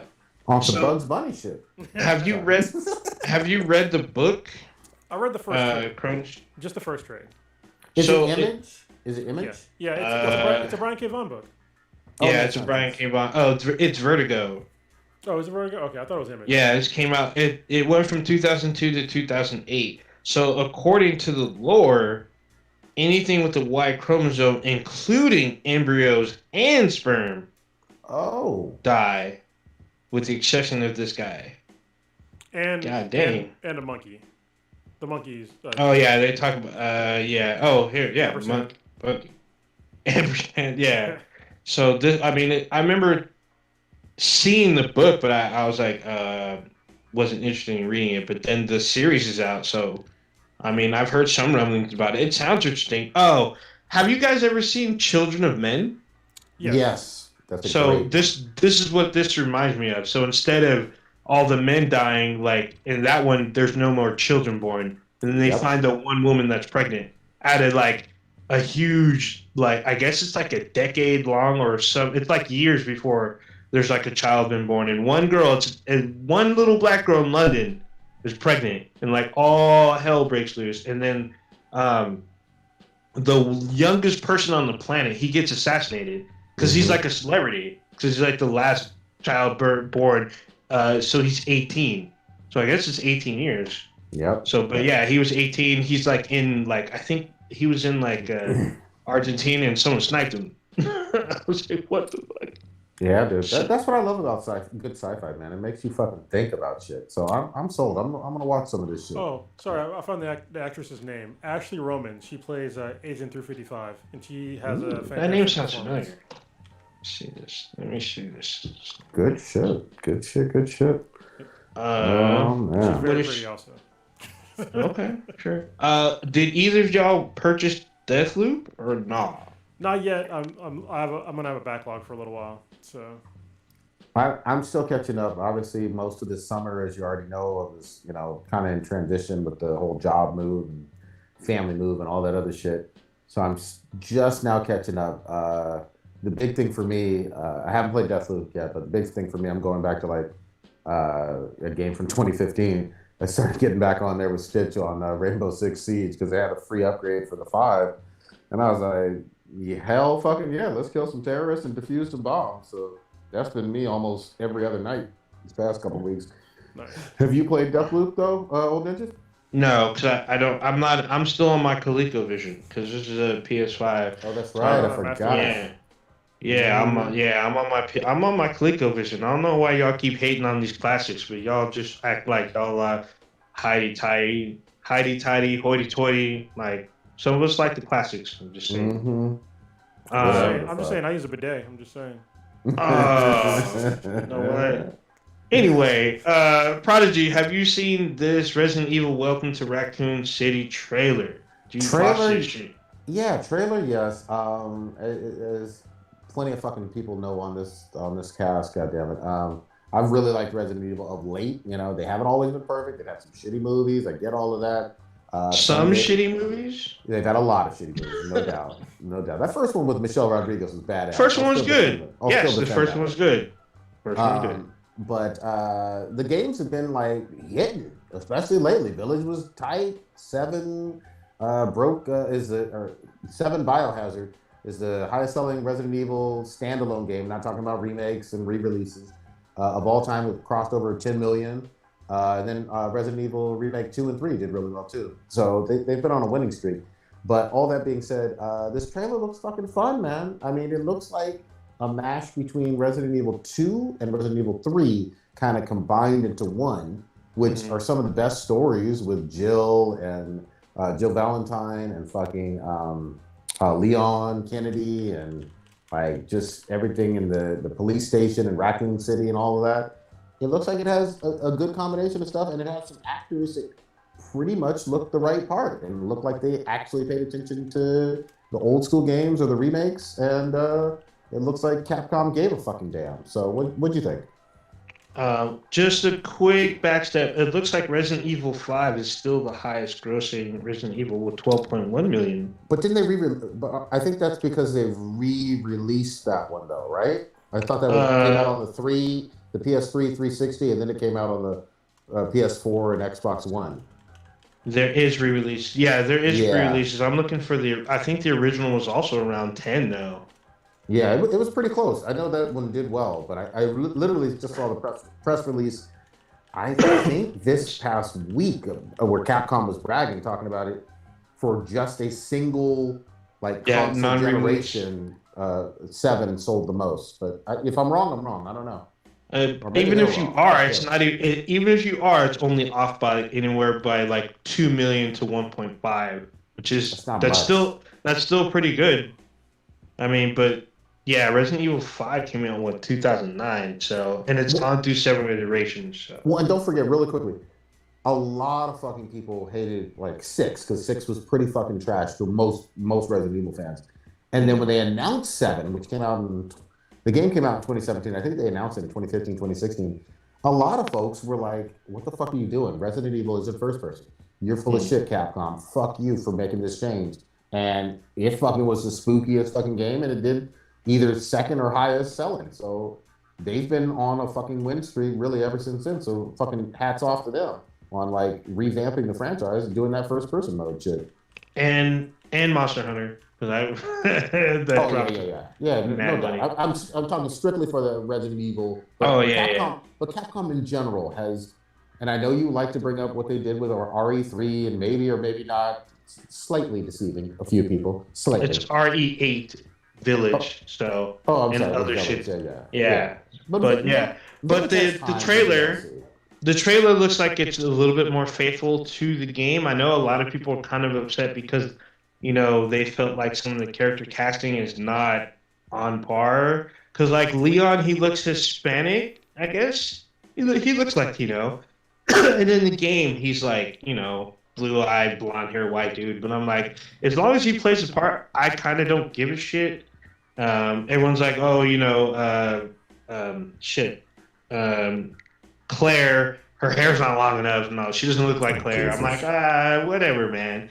All that matters is that it's faithful to the game. It looks like there's a bit of Resident Evil 1 and 2 from the game, a little bit of 0, and some of the other side ones like Revelations and some shit like that. So they're introducing a lot of shit. And I thought this was a series. This is a fucking movie. This is coming out in November to theaters only. So I'm like, oh, well, am I going to get my black ass up and go see this? Probably. I mean, if it's good, it's good. So I hope it's good. Here's the thing. I mean, this franchise has been around for a long ass fucking time with Mila Jovovich from a movie standpoint. Again, a lot of them have fucking been trash. We all know this. But keep fucking hope alive. I mean, they've been able to revamp some trashy ass shit. And here's the other thing too. With horror, you gotta always remember this. It's dirt fucking cheap to make. They don't spend like comic book budgets. It's not like 150 million, 200 million dollars, and it's like, if it doesn't break even at 450 or 500 million or whatever, then it's a travesty. No, this is probably going to be somewhere in the ballpark of 30 to 50 million for the production budget or something like that, or even less. And so it's all going to be gravy if it does decently well. I mean, I'm hopeful, but you never know. I mean, it could be whack. And the thing is that a lot of the actors are people that are kind of recognized. I mean, you got old girl Hannah John Kamen. She's in big budget films. She's in Ready Player One. She's in Ant-Man and the Wasp. She plays Jill in the film. She's British Redbone in the film. You got Robbie Amell. You got the guy from you're talking about Ghost from Ant-Man and Wasp. Yes. Yeah. But she's also she's the lead agent in Ready Player One, like the one like leading people to find what's his name, Neil McDonough. He's another famous one from Arrow, and he's in Star Trek. He's in a ton of shit. So some of these names, they're not like A-listers, but they're definitely recognizable people. You also got I think James Wan. No, he's not producing, but he had like his hands are involved in it. So we'll see what happens. I'm very hopeful that this strays away from all that crazy Matrix-y fucking bullshit, and all of a sudden Alice comes in and fucking shoots everything up, and some of those were bad, man. Some of it doesn't get caught awful. Or whatever. And I saw every single one of them in theater too. I watched all of them. We watched one early, didn't we? Yeah. Together? I think so. Remember we saw there was like a Bugatti in the parking lot. I was like, "There's a Bugatti," and Milpitas just chilling at a. Like, all right. Just flexing. That's Silicon Valley money right there. Take a Bugatti to a In-N-Out. Yeah, I mean, 4x4. Yeah. I guess welcome to the Bay. I mean, I went to Target. Some dude had a Lamborghini driving through the parking lot at Target. I'm like, really? Okay. To a Target. That's hilarious. Yeah. But you know what? He understood the value that you get at Target. He got the value pack though. Damn. He was like, yo, I bet he's got Game Pass. I'm just saying. He's like, it makes sense. He's like, I want to get Back for Blood, but you know. That's great. Damn. Title of this episode: Value pack. Value pack. That's all, man. Yeah, I wanted the disc version, so. All right. And look, I want to get on there with you. I did like Left 4 Dead back in the day, and so if this is a spiritual successor. Oh, it's funny because part of the like theme song to Left 4 Dead's in the fucking game, so I'm like, you Really? motherfuckers, yeah. But it's so good. It's so much fun. Real quick on gaming, the other thing that I have not heard as much about, and this may be because of the fucking really egregious scandals that happened earlier this year, but Blizzard 2 remastered. I haven't heard anybody talking about that shit. You mean Diablo 2? Or I'm sorry, not Blizzard 2. Diablo 2, the remastered one. I haven't heard it. It got a good review from IGN. Yeah, but do you hear anybody like talking about it? Like, there seems to be no buzz. Well, I just hear people say it's Diablo 2. Yeah, I guess part of the problem is that. Well, I guess the obvious one is the Blizzard fiasco with the sexual misconduct allegations and him getting sued for like $18 million. Yeah, it's pretty significant.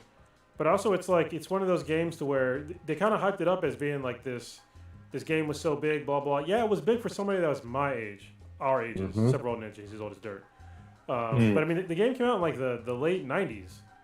Yeah. So I don't think it doesn't really carry the same weight to younger generations as it does to like my. And to be honest, like most people in our generation, like a lot of us don't game anymore. Some people just they got on their careers, they got kids. They don't feel a need to game anymore, especially not because for me, I mean, I played on the PC. And yeah, people that were playing those kinds of games, they're not going to play on the console anymore, and they definitely don't have a PC probably anymore because they grew up. But I refuse to grow up because I'm a Toys R Us kid. Yeah. Well, yeah. I mean, it is what it is. I hope. I don't know. I like the franchise. I like Diablo, and I missed Diablo 2, but all the time, whenever I started praising Diablo 3. People were like, "Oh man, you missed the best one. Diablo 2 is the greatest." Nah, listen. I was like, "All right." Diablo 3, from the gameplay perspective, it's a better game. Because back in the day, it was only two. You can only use two buttons for the mouse. That's what it was designed for. It was like two buttons for the mouse. Yeah, you can hotkey some stuff to like change stuff around, but it was definitely far easier to play Diablo 3. I mean, don't get me wrong. Back in the day, like that was just the way things were. Like. That's what you had. But today, when people understand that you can map different buttons to things, and especially with controllers now, it's way different. But even with the PCs, like they understand that you can have a mouse with like a gajillion buttons on it. Yeah. And but back then you didn't have a mouse with 16 buttons on it. So yeah, I mean it's definitely, and they didn't update. From what I understand, when I watched the review, they didn't really update the controls that much. So it's still the same like two button mouse clicky thing, which is fine. I mean, they're keeping it sort of old school, but as far as like playing modern games, it's like when I complain about Resident Evil. It's mainly most of my complaints were from the old style of gameplay because they had constraints. Like back in the day, you literally couldn't walk or run and shoot at the same time. Yeah, I remember. Yeah, so people think about these old games with like rose-colored glasses on, but like I remember it the way they were. And yeah, they were fun at the time when I was a kid, but it's only because that's all I fucking had. You know what I mean? Like I didn't have any cool, like you didn't have like a modern like a Call of Duty game or like other sorts of top-down games. Like you didn't have like the newer Zelda, even the new Zelda games. Like imagine like saying that the original Zelda was better than Breath of the Wild. Like what? No, it's not on any level, especially the gameplay level. It's nowhere near the same style of game, and that's sort of what we're talking about here. Even I guess a better one would be like sort of like a Majora's Mask compared to Breath of the Wild. And Breath of the Wild is still a better game, especially the way the gameplay mechanics go, in my opinion, anyway. But people they want to ignore that for nostalgia's sake. Yeah, nostalgia can be misleading. I mean, you can go back and even play some of the first God of War games. Great games, amazing games at the time. I don't think they're beating the 2018 version. So, no. yeah, you know what I mean? Yeah, and I loved them. Yeah, anytime that with a game studio wants to remake a game, like you have to like really remake it. Like it has to live up to at least like modern controls and modern graphics. But I think that controls are even a bigger deal for most gamers because you can like when controls are off in a game, man, it just feels wrong. I remember when I was Yeah. playing. I was used to playing Call of Duty, and then I went and Battlefield 4 came out, and I went to go play it. I'm like, I'm running wrong. Like this game doesn't even feel right. Like just get Yep. this nonsense out of here. Like Call of Duty was such a better game from just a gameplay perspective. I just couldn't deal with the nonsense of Battlefield 4. Not that it was a bad game, but if I can't, if I'm not feeling the controls, I'm not feeling the game at all. Yeah. Controls are huge. Oh yeah, They're really fucking important. And yeah. it's individual taste sometimes. I get all that, True. certain people like a certain level of jank or or slack or whatever on certain controls or floatiness or whatever it is depending Yeah. on the gameplay, but you know when it's right though, and when it's right for most gamers, like it just hits that feeling where, oh, this feels like it's supposed to. I'm killing this other player or this computer or AI or whatever the right way, and I feel like I'm completely able to do what I want to with this character, and it's hard. It's hard to replicate that. And here's the other thing too: there's more money invested in games now than there were in the 90s. Like Yeah. Oh you yeah. have huge studios of hundreds of people investing hundreds of millions of dollars all to produce this high quality product. Some games in the 90s were made by 10, 12 people for like a few $100,000. You know what I Yeah, mean? them shits on 3.5 millimeter or inch disc. You know. Exactly. Mhm. Oh, Ninja, what do you think about like the old school like nostalgia for games? So I'm a really big Spawn fan, and there's a game that came out on the GameCube. It was Spawn Armageddon, Yeah. and I went to play the game, and like trying to literally move front to back, left to right was like atrocious.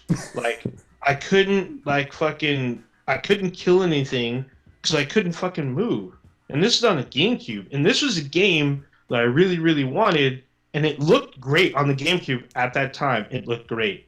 It looked amazing. It felt like the comics, or it looked like the comics, but I couldn't control anything. I literally played maybe half an hour in the game, and I never touched it ever since. And I still have it. It's in a box next to me. Like And you like like ruin your playing, childhood, sort of. Not your childhood. But yeah, it was all bad because I really wanted to play this game. I really wanted to be Spawn, and like playing that game, and then at the same time, it was around the same time that Soul Calibur came out. And if you Oh. had, it's when it was Soul Calibur 2, to be precise. And that was the one where if you had the GameCube, you could play as Link. If you had I the remember that, Xbox, yeah. you can be Spawn. And if you had the PS2, you could be Heihachi. Hmm. Yeah, yeah. So those controls, even though they're fighting games, they felt fluid and it felt right playing a fighting game. And then this 3D platformer played like shit, and it was just super disappointing because I spent my money on the game and I can't even play it. Even and I don't think it even let me change the controls. Even No, I think the that was not an controls were option. locked. That was not an option back Yeah, then. I don't think it was an option. Like I couldn't change anything, and I was See, super mad. Versus games later God on the damn, you blanked Xbox it. and PlayStation, you can change it. You can literally remap every single button, and you can remap your sticks.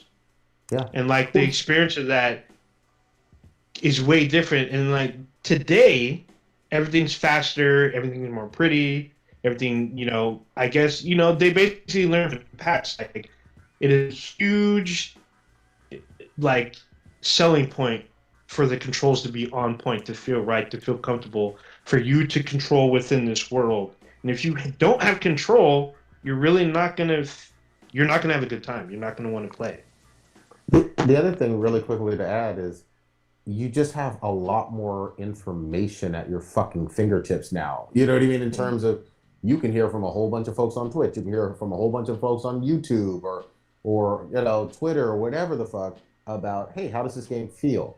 How does not only how does the game look and whatnot, but from a control standpoint, does it make you feel like you're the shooter, axe wielder, the whatever the fuck, the assassin. And that information, you can kind of look at the aggregate and say, okay, this game is probably for me because I like this predecessor or this game by this other studio that's like this or same genre. So you just have more information too. Go ahead. Yeah, I'm thinking about Doom. Like Doom for me is like one of the perfect examples on like how to like really modernize an old game. Because Mm-hmm. that game, oh my god, I felt like I was a Slayer the whole time, just going through and just like murdering everything. It was like the way they had like basically like small arenas of just like murder fields, Yep. and like no, as far as I know, I can't think of another game that was like that for a first-person shooter to that aspect. Like you just had like you went from murder arena to murder arena, Mm-hmm. and it was like up to you the way you wanted to play, and you just let you go at it. But then go back and play like the original Doom. The original Doom, well, like compared to like the 20, I think it was 2016 Doom, maybe Mm-hmm. 2016. Yeah, 2016. Yeah, it's not even comparable. It's not even comparable. Like you couldn't even use them in the first one. I didn't even use a mouse to play the game. You know what I Mm-hmm. mean? It was all keyboard. Yeah, Yeah, it was all keyboard to play the game. that's how I played it. Yeah. And I remember I was playing it on like floppy disk, man. So it's just crazy. Like you go from like that and like watching them modernize, and it's the same basic team that made the game from the original Doom, or at least the head guy, to like the modern Doom, and like seeing a whole evolution. And for someone to be like, oh well, this old game is so much better. It's like no, Yeah. it's not. Fuck out of here. Yeah. Fuck out of here. Yeah. I mean, even the upgrade in the last 5 years or 4 years between 2016 and Eternal. Yeah. Eternal feels even faster and prettier and all that other stuff. And I like the mechanics and controls on the fucking Doom Eternal even more than Doom. And they're both damn near fucking perfect on that in terms of modern and amazing. So Plus the music, Yeah, man. man. Oh man, I love the way that they ramp the music up as you murder people or murder. What? Demons. I was just like, man, it is so perfect the way they do it. It makes you get pumped up every single time. Yep. Yep. It's I love an games. amazing. Yeah, you gotta fucking play Doom. It's.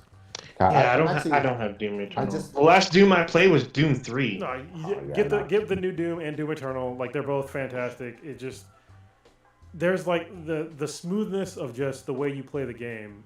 It's hard to match. It's like to me, it's almost a perfect game. Yeah, Mm. and even when you die, and you will fucking die. A lot. Yeah, you're gonna die a lot.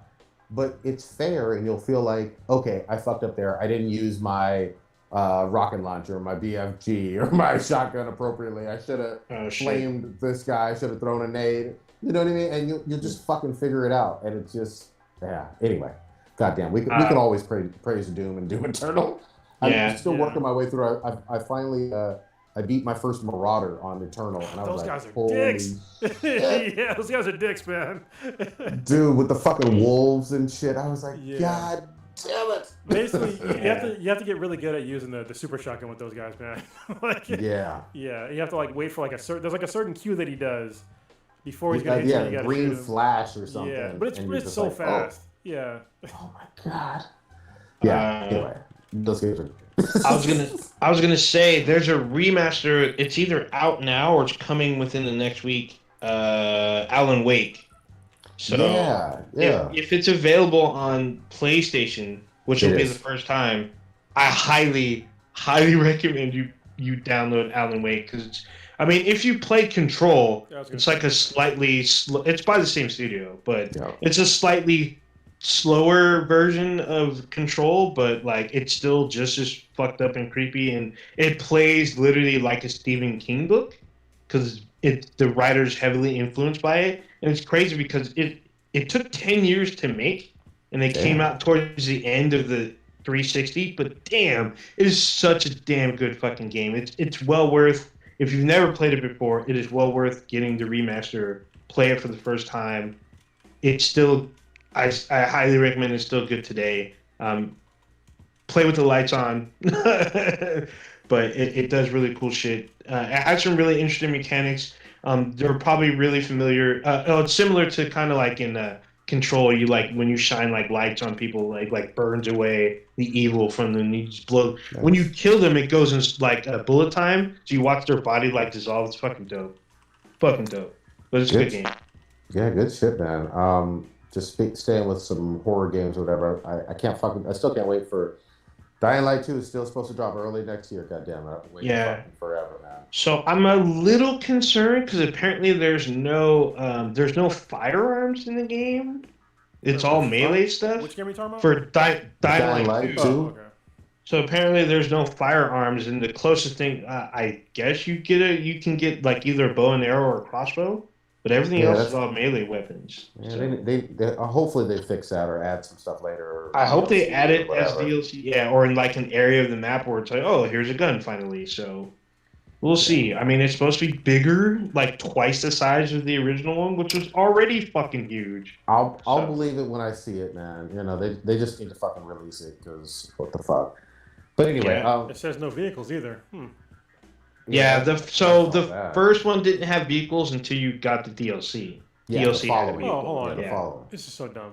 I hate it when in the headline it says Dying Light 2 will not have vehicles or firearms, and then like the subsequent things it said that you can have bows and arrows and a handmade shotgun. Well, a shotgun is a firearm, so I don't know how to tell you this. It shoots shit. God damn, that's stupid.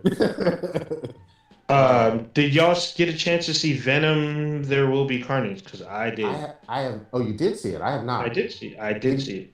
Can you give a semi light on spoiler kind of take on it? I guess so. Yeah. So imagine watching a romantic comedy, but with Cape Crusaders in the film. That's pretty much Venom. There Will Be Carnage. I mean, Venom and Eddie, or like that. yes, Venom and Eddie. They have. It's like a romantic comedy. It feels like a COVID movie because you can tell. Like, there's a lot of scenes where it's just Tom Hardy, and while he's talking to Venom. I mean, the action's kind of cool, but it's just there's a lot to be desired in this film. And they introduce a couple of characters with not a whole lot of background, so I'm just like, what the fuck? How's Woody? I mean, Woody. I mean, it's Woody. Woody's Woody. He goes a little over the top, but considering the rest of the film, it's actually kind of needed to keep you invested. Okay. So, I liked him. Him and Carnage. I felt like there's some scenes that might have been cut out to get their bond tighter, but it's a 90-minute film, so it's just like, okay, so kind of short. It's like it's a little lacking. It's not as engaging, I guess, as the first one. I mean, it deserved an R rating. It needed more blood because like when people get fucked up, there's no blood. They're just like laid out. I'm just like, what the fuck? This needs blood. I need blood all over the walls. Because like when Carnage shows up, he fucks everything up. But I'm like, this needs blood. Like this needs to be fucking blood. Like I mean he's a serial killer and a symbiote. He's yeah, supposed but to be I mean, people get fucked up in the film, and like you see either the aftermath or when you see stuff happening so fast that you don't see like super gory stuff, which I think was needed. But I mean, it's just to me, it was just a barely mid film. Like, there's one huge scene at the end, which is like the big reveal. So I mean, that was kind of made it like just under mid for me, but it just wasn't. It wasn't what I was expecting. Okay, so And just I kind of blame a bit. I blame a lot of it on the pandemic because you can tell like they kind of rushed. They tried to do what they could because of the pandemic. I'm like, they should have just waited. Just wait. Add what you needed to, fix the story a little bit, and it would have been a better film. But I mean, it's just okay. I don't recommend seeing it in the theater. Just wait for video on demand. Unlike No Time to Die, the Bond movie, that's a 2 hour and 43-minute film, but it's it's almost 3 hours. Shit. It's worth every fucking minute. Oh, Probably the best film of 2021, in my opinion. Whoa, Nice. I give it. Cornish, you see this one too, or no? I can't see it in theater, so no. Unless I literally rent the theater out again, which is just not. Yeah, I mean, if you get a chance, if it's comes a video on demand, if you don't want to go out, or if you're able to go out, I highly recommend seeing No Time to Die. Daniel Craig's final outing as Bond, excellent film. There's twists and turns, double crosses, triple crosses, a lot of callbacks, a lot of Easter eggs, but the story works, everything works. Rami Malek, he was super creepy. I mean, I know a lot of people think he's creepy in real life, but he's creepy as a villain. And it worked. It just worked. Everything worked in this film. Everything made sense. Everything came together. It was a great send-off for Daniel Craig. I can't rave enough about this film. Great fucking film. He I know this sounds like blasphemy to old school Bond heads, but he might be my fucking favorite, especially if I like this last one in terms of Daniel Craig. This was like someone asked, was this better than Casino Royale? I'm like, Casino Royale has a lot of slow parts. This had a very balance of everything. It just flowed. Everything flowed. It had the balance to slow down, but it gave you mystery and it gave you, clues and it gave you action. Like old school look, but new school feel. If you get it. I'm down. Everything fucking worked. Like it looks like he does a lot of stunts on his own. Like he probably got fucked up, and my hat off to him if he did, because there's some great stunt work, especially him on a bike. It's fucking great. Ever since he took the role on, he always looked like a fucking badass in these movies. Yeah, I mean, you can tell he put in work. He wanted this to work, and it does. It works out really well. Even Christoph Waltz, he's not in it a whole lot, but he's still an influence in the film. Nice. And even when he has his moment on screen, it's still great. It's still fucking electric. It's still fucking amazing. Like everything worked in this film. I loved it. My cousin saw it twice because we saw Venom, and he's like, "This feels like a COVID movie." and then when we saw No Time to Die, before we sat down, I was like, "This is my second time seeing this." I'm like, "What the fuck?" He's like, "Dude, wow." He's like, "Dude," he saw it twice in 2 nights. He's like, "That's how good this film is." And when I left the theater, I'm like, "Holy shit, you were damn right." Yeah, pretty much 6 hours because you watched it twice. Yeah, it's a good fucking film though. I don't want to give too much away, but it's a great film. There's a lot of twists and turns. It was great. It worked out. This is Golden Eggplant for me, nominee for sure. All right. Can we wrap it on? Yeah, because I got shit to do tonight because I got to edit the video and the audio in one sitting. Oh yeah, you got more work for sure. I feel you. Old Ninja, what you got populating this week? I'm just doing more Back for Blood. I'm probably going to play as soon as I log off. I got people that were downloading the game last night because they heard about how we played the beta. The game came out. They're like, well, I'm just going to get it too. I may have to go to SoCal for some family stuff. I'm hoping not. But so far, everything's working out so far. So I'm probably going to just stay in town. It's starting to get colder, starting to get darker early. So probably won't be out. I mean, I don't go out as much already, but I'm going to be streaming, trying a bit more. You can see I streamed today with Back for Blood. I'm probably going to stream in a little bit. I'm probably going to stream even more this weekend. I really like this game. It's definitely, if you're playing this game, either get you some friends or have a fucking mic. Wear a fucking mic with this fucking game. It's so frustrating because you can literally, what appears to be very difficult is actually something with your team, and that's how you talk. You talk to your team about who's going to do what, and you'll make it through. Very easy. But if you ain't got no mic and you're running around, you're all going to die. You're going to reset. You're going to lose your continues. You're going to be mad and then ready to quit. So let me go one step further than you. If you're playing co-op with people, you should be mic'd up. Goddamn. Period. You know what's the weird thing? Is that when you have people on the PS5 and they ain't talking, motherfucker, you got no excuse. It's in the controller. In the controller. Yeah, exactly. Exactly. Yeah. Speak up. Every controller. And again, I get it if you're playing your single player game or whatever, but if you're playing cooperative games, we need to chat, motherfucker. You need to chat. Oh, Kronos will like this too. There's a solo mode. You can play solo. You can play the whole campaign solo. Okay. So it literally says solo and then campaign. You can do solo campaign or like the regular campaign, which is co-op, and then you can do multiplayer because they have a multiplayer mode. So that sounds there you go. Kronos, what you got populating? real quick, shout out to Papa Bear from Balance Exchange, the other podcast that I do with him.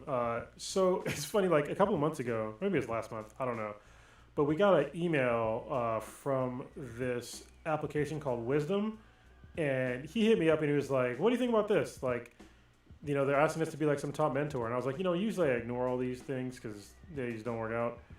And we talked about it, and we ended up like signing up for it to be like top mentors. And so it's this app where basically it's almost like a little like talk show studio type deal. So basically you sign into this app and it'll be like somebody talking, like just imagine like me talking about a subject, and then you can literally call in as I'm talking and then talk to me for like 10 minutes. So you get like a 10-minute block of my time, and we could talk about like whatever I'm talking about, or whatever you want to talk about. And Wait, how much is your time? You get half an hour? Yeah, I think when he did it, because he's the first one that did it. I'll explain why in a minute. But he did his first session, I think on Tuesday, and so I listened to it, and it was like really cool, of like him talking about our podcast, talking about his background, and then somebody had called in who also had a podcast, and they were like talking, and they did it in like a 10-minute session, but he was on for like 30 minutes, and then even after he was done talking, I guess people were listening, and they invited him to come on to like their talks. Oh shit! And it's really Nice. cool because if you're the person that's doing the talking, or maybe it's just the mentorship, I don't know, but it's monetized by the minute per person. So I thought that was like really cool.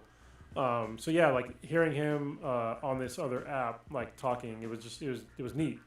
I signed up for it as well as a top mentor, but I can't use it yet because it's only for iOS. So I'm like shit. I don't use any iOS products like at all. I was like, I got my PC and I got my Android device. So if you're on either of those, they're gonna come out with an Android app soon, but I just don't know when yet. So as soon as they come out with an Android app, I'll be on there talking about something. So Good shit. I just thought it was like really neat to like have like a little mini talk show and have people calling and stuff. I thought it was cool. So other than that, I'm gonna do some gaming tomorrow, a little bit of gaming, some working out.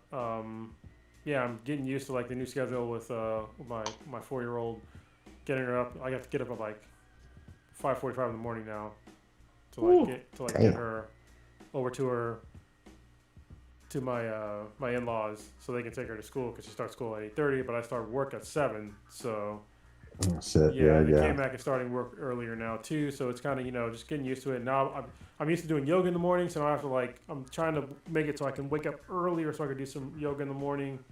But I don't know if I want to get up at like 5:15 in the morning to do some yoga. But I don't know, we'll see. So Yeah, Mom, that's pretty early to do yoga. I mean, I used to get up at like 4:30, so it's not a huge deal. But when you have like a kid in the house, it kind of is a big deal. Yep. Yes, sir. What do you got? From Take us out of here. okay. Whoa, wait. Or what do you got? Prodigy, what you Yeah. got? Sorry, real quick. For me, getting on a little bit more of that Rainbow Six, I'm gonna try to stream that out. Hopefully with Stitch, hopefully with Hobby, 3-man squad, defusing all them goddamn bombs. I am definitely gonna watch more Why the Last Man. Kronos, you fucking sold me on that shit, so that's a good recommendation. I'm with it. And then the other thing I was gonna mention, Demon Slayer's coming back really fucking soon. Like I'm December? fucking hyped. December, right? I think so. So I might rewatch some of season 1 again because that fucking Train to Mugen Mugen Train, man, that fucking shit got me hyped. Oh, and that's gonna be on Crunchyroll as well. So it is on Crunchyroll. This is what's weird because they dropped it on Crunchyroll, but they also dropped like the episodic version of the movie. I'm like, why'd you do that? Because the movie's out. Yeah, it should be all just one. It should be just one, like almost 2-hour, 45-minute movie. It is, but they just dropped like the first episode from Mugen Train. So I'm just like, I watched the episode and I was like, but this is the movie, and I haven't watched the movie yet. But it was like basically a 30-minute block of the movie. So I'm like, That's you weird. just watch Yeah, the don't movie. do that. Yeah, don't. It's on the same Chopping app. it up. Yeah, chopping it up. That's bullshit. So that, and then I finally need to finish off some more Squid Game. I only watched the first episode, but god damn, I love that shit. Oh shit! You've only I only know. seen one episode. Oh, I know. I will fully get caught up. The first episode fucking hooked You me. ain't Red light, ready. green light. I'm it's a phenomenon. I'm ready for it. Like, shout out to K-pop, shout out to South Korea, everything, man. This shit is great. I love it. it's just gonna get more dank. Yeah, dude. a red light, green light, you shoot motherfuckers, I'm there. Like, you know what I mean? Yeah, just keep watching, bro. It's gonna get dank. Especially like the man. mayhem that happened directly after somebody got shot. It was just like, okay, so I guess you're just all gonna die. Yeah. It's like man. they told you what to I do mean- and what not to do. Yeah, Yeah. I might pop some dick pills and watch some right now. That has Yeah, got nothing to dang. do with one another. But I mean, it's so fucked up that like people are dying over Oh, you broke up, you Brad? step on a crack, you get shot. yeah, man. All Take right. us on out, old ninja. All right, you just experienced Black and Black times Infinity Infinity. remotely. Check us out anywhere and everywhere on the interwebs with Them BTIs, BTHAN BTI. Check us out on Amazon. We have an app on there to let you know when we go live. Except if you're John Gruden, don't check us out. He's gonna be all You mad. can email us Those at Them. damn big lips. Big lip F Breathing up all my air. Oh, damn. You can email us at bthebti@gmail.com. Unless we're John Gruden, Don't use your work nothing. email. Yeah. You check out our official website, benheadproductions.com/bthebti. And then, Discord. We have a Discord. Email us. Let us know you want to join the Discord. Be a part of our, 30 films of Halloween or 10 films of Halloween. It's Blue's little thing. He wasn't on tonight, but you can still be a part. Let us know. Give us your top 6 scariest movies on Discord. So we'll add you on there and we'll read your stuff. We'll give you a shout out and then read your films online. And I guess we're supposed to build like a list of Halloween movies that you should be watching. Y'all better vote for Evil Dead, goddammit. Well, it's not a vote. You just list it. I mean, somebody will list it. Of course, somebody will list Evil Dead. Maybe all 3. There you go. 4. There's 4 of them, goddammit. Is there 4 or 5? Yeah, there was 4. There was a remake in 18 or something. Oh, yeah, or there's 4. 17. I'm thinking, yeah, it was a remake. So, yeah, there's the Sorry. 3. Yeah. Take And then us there's out. a series.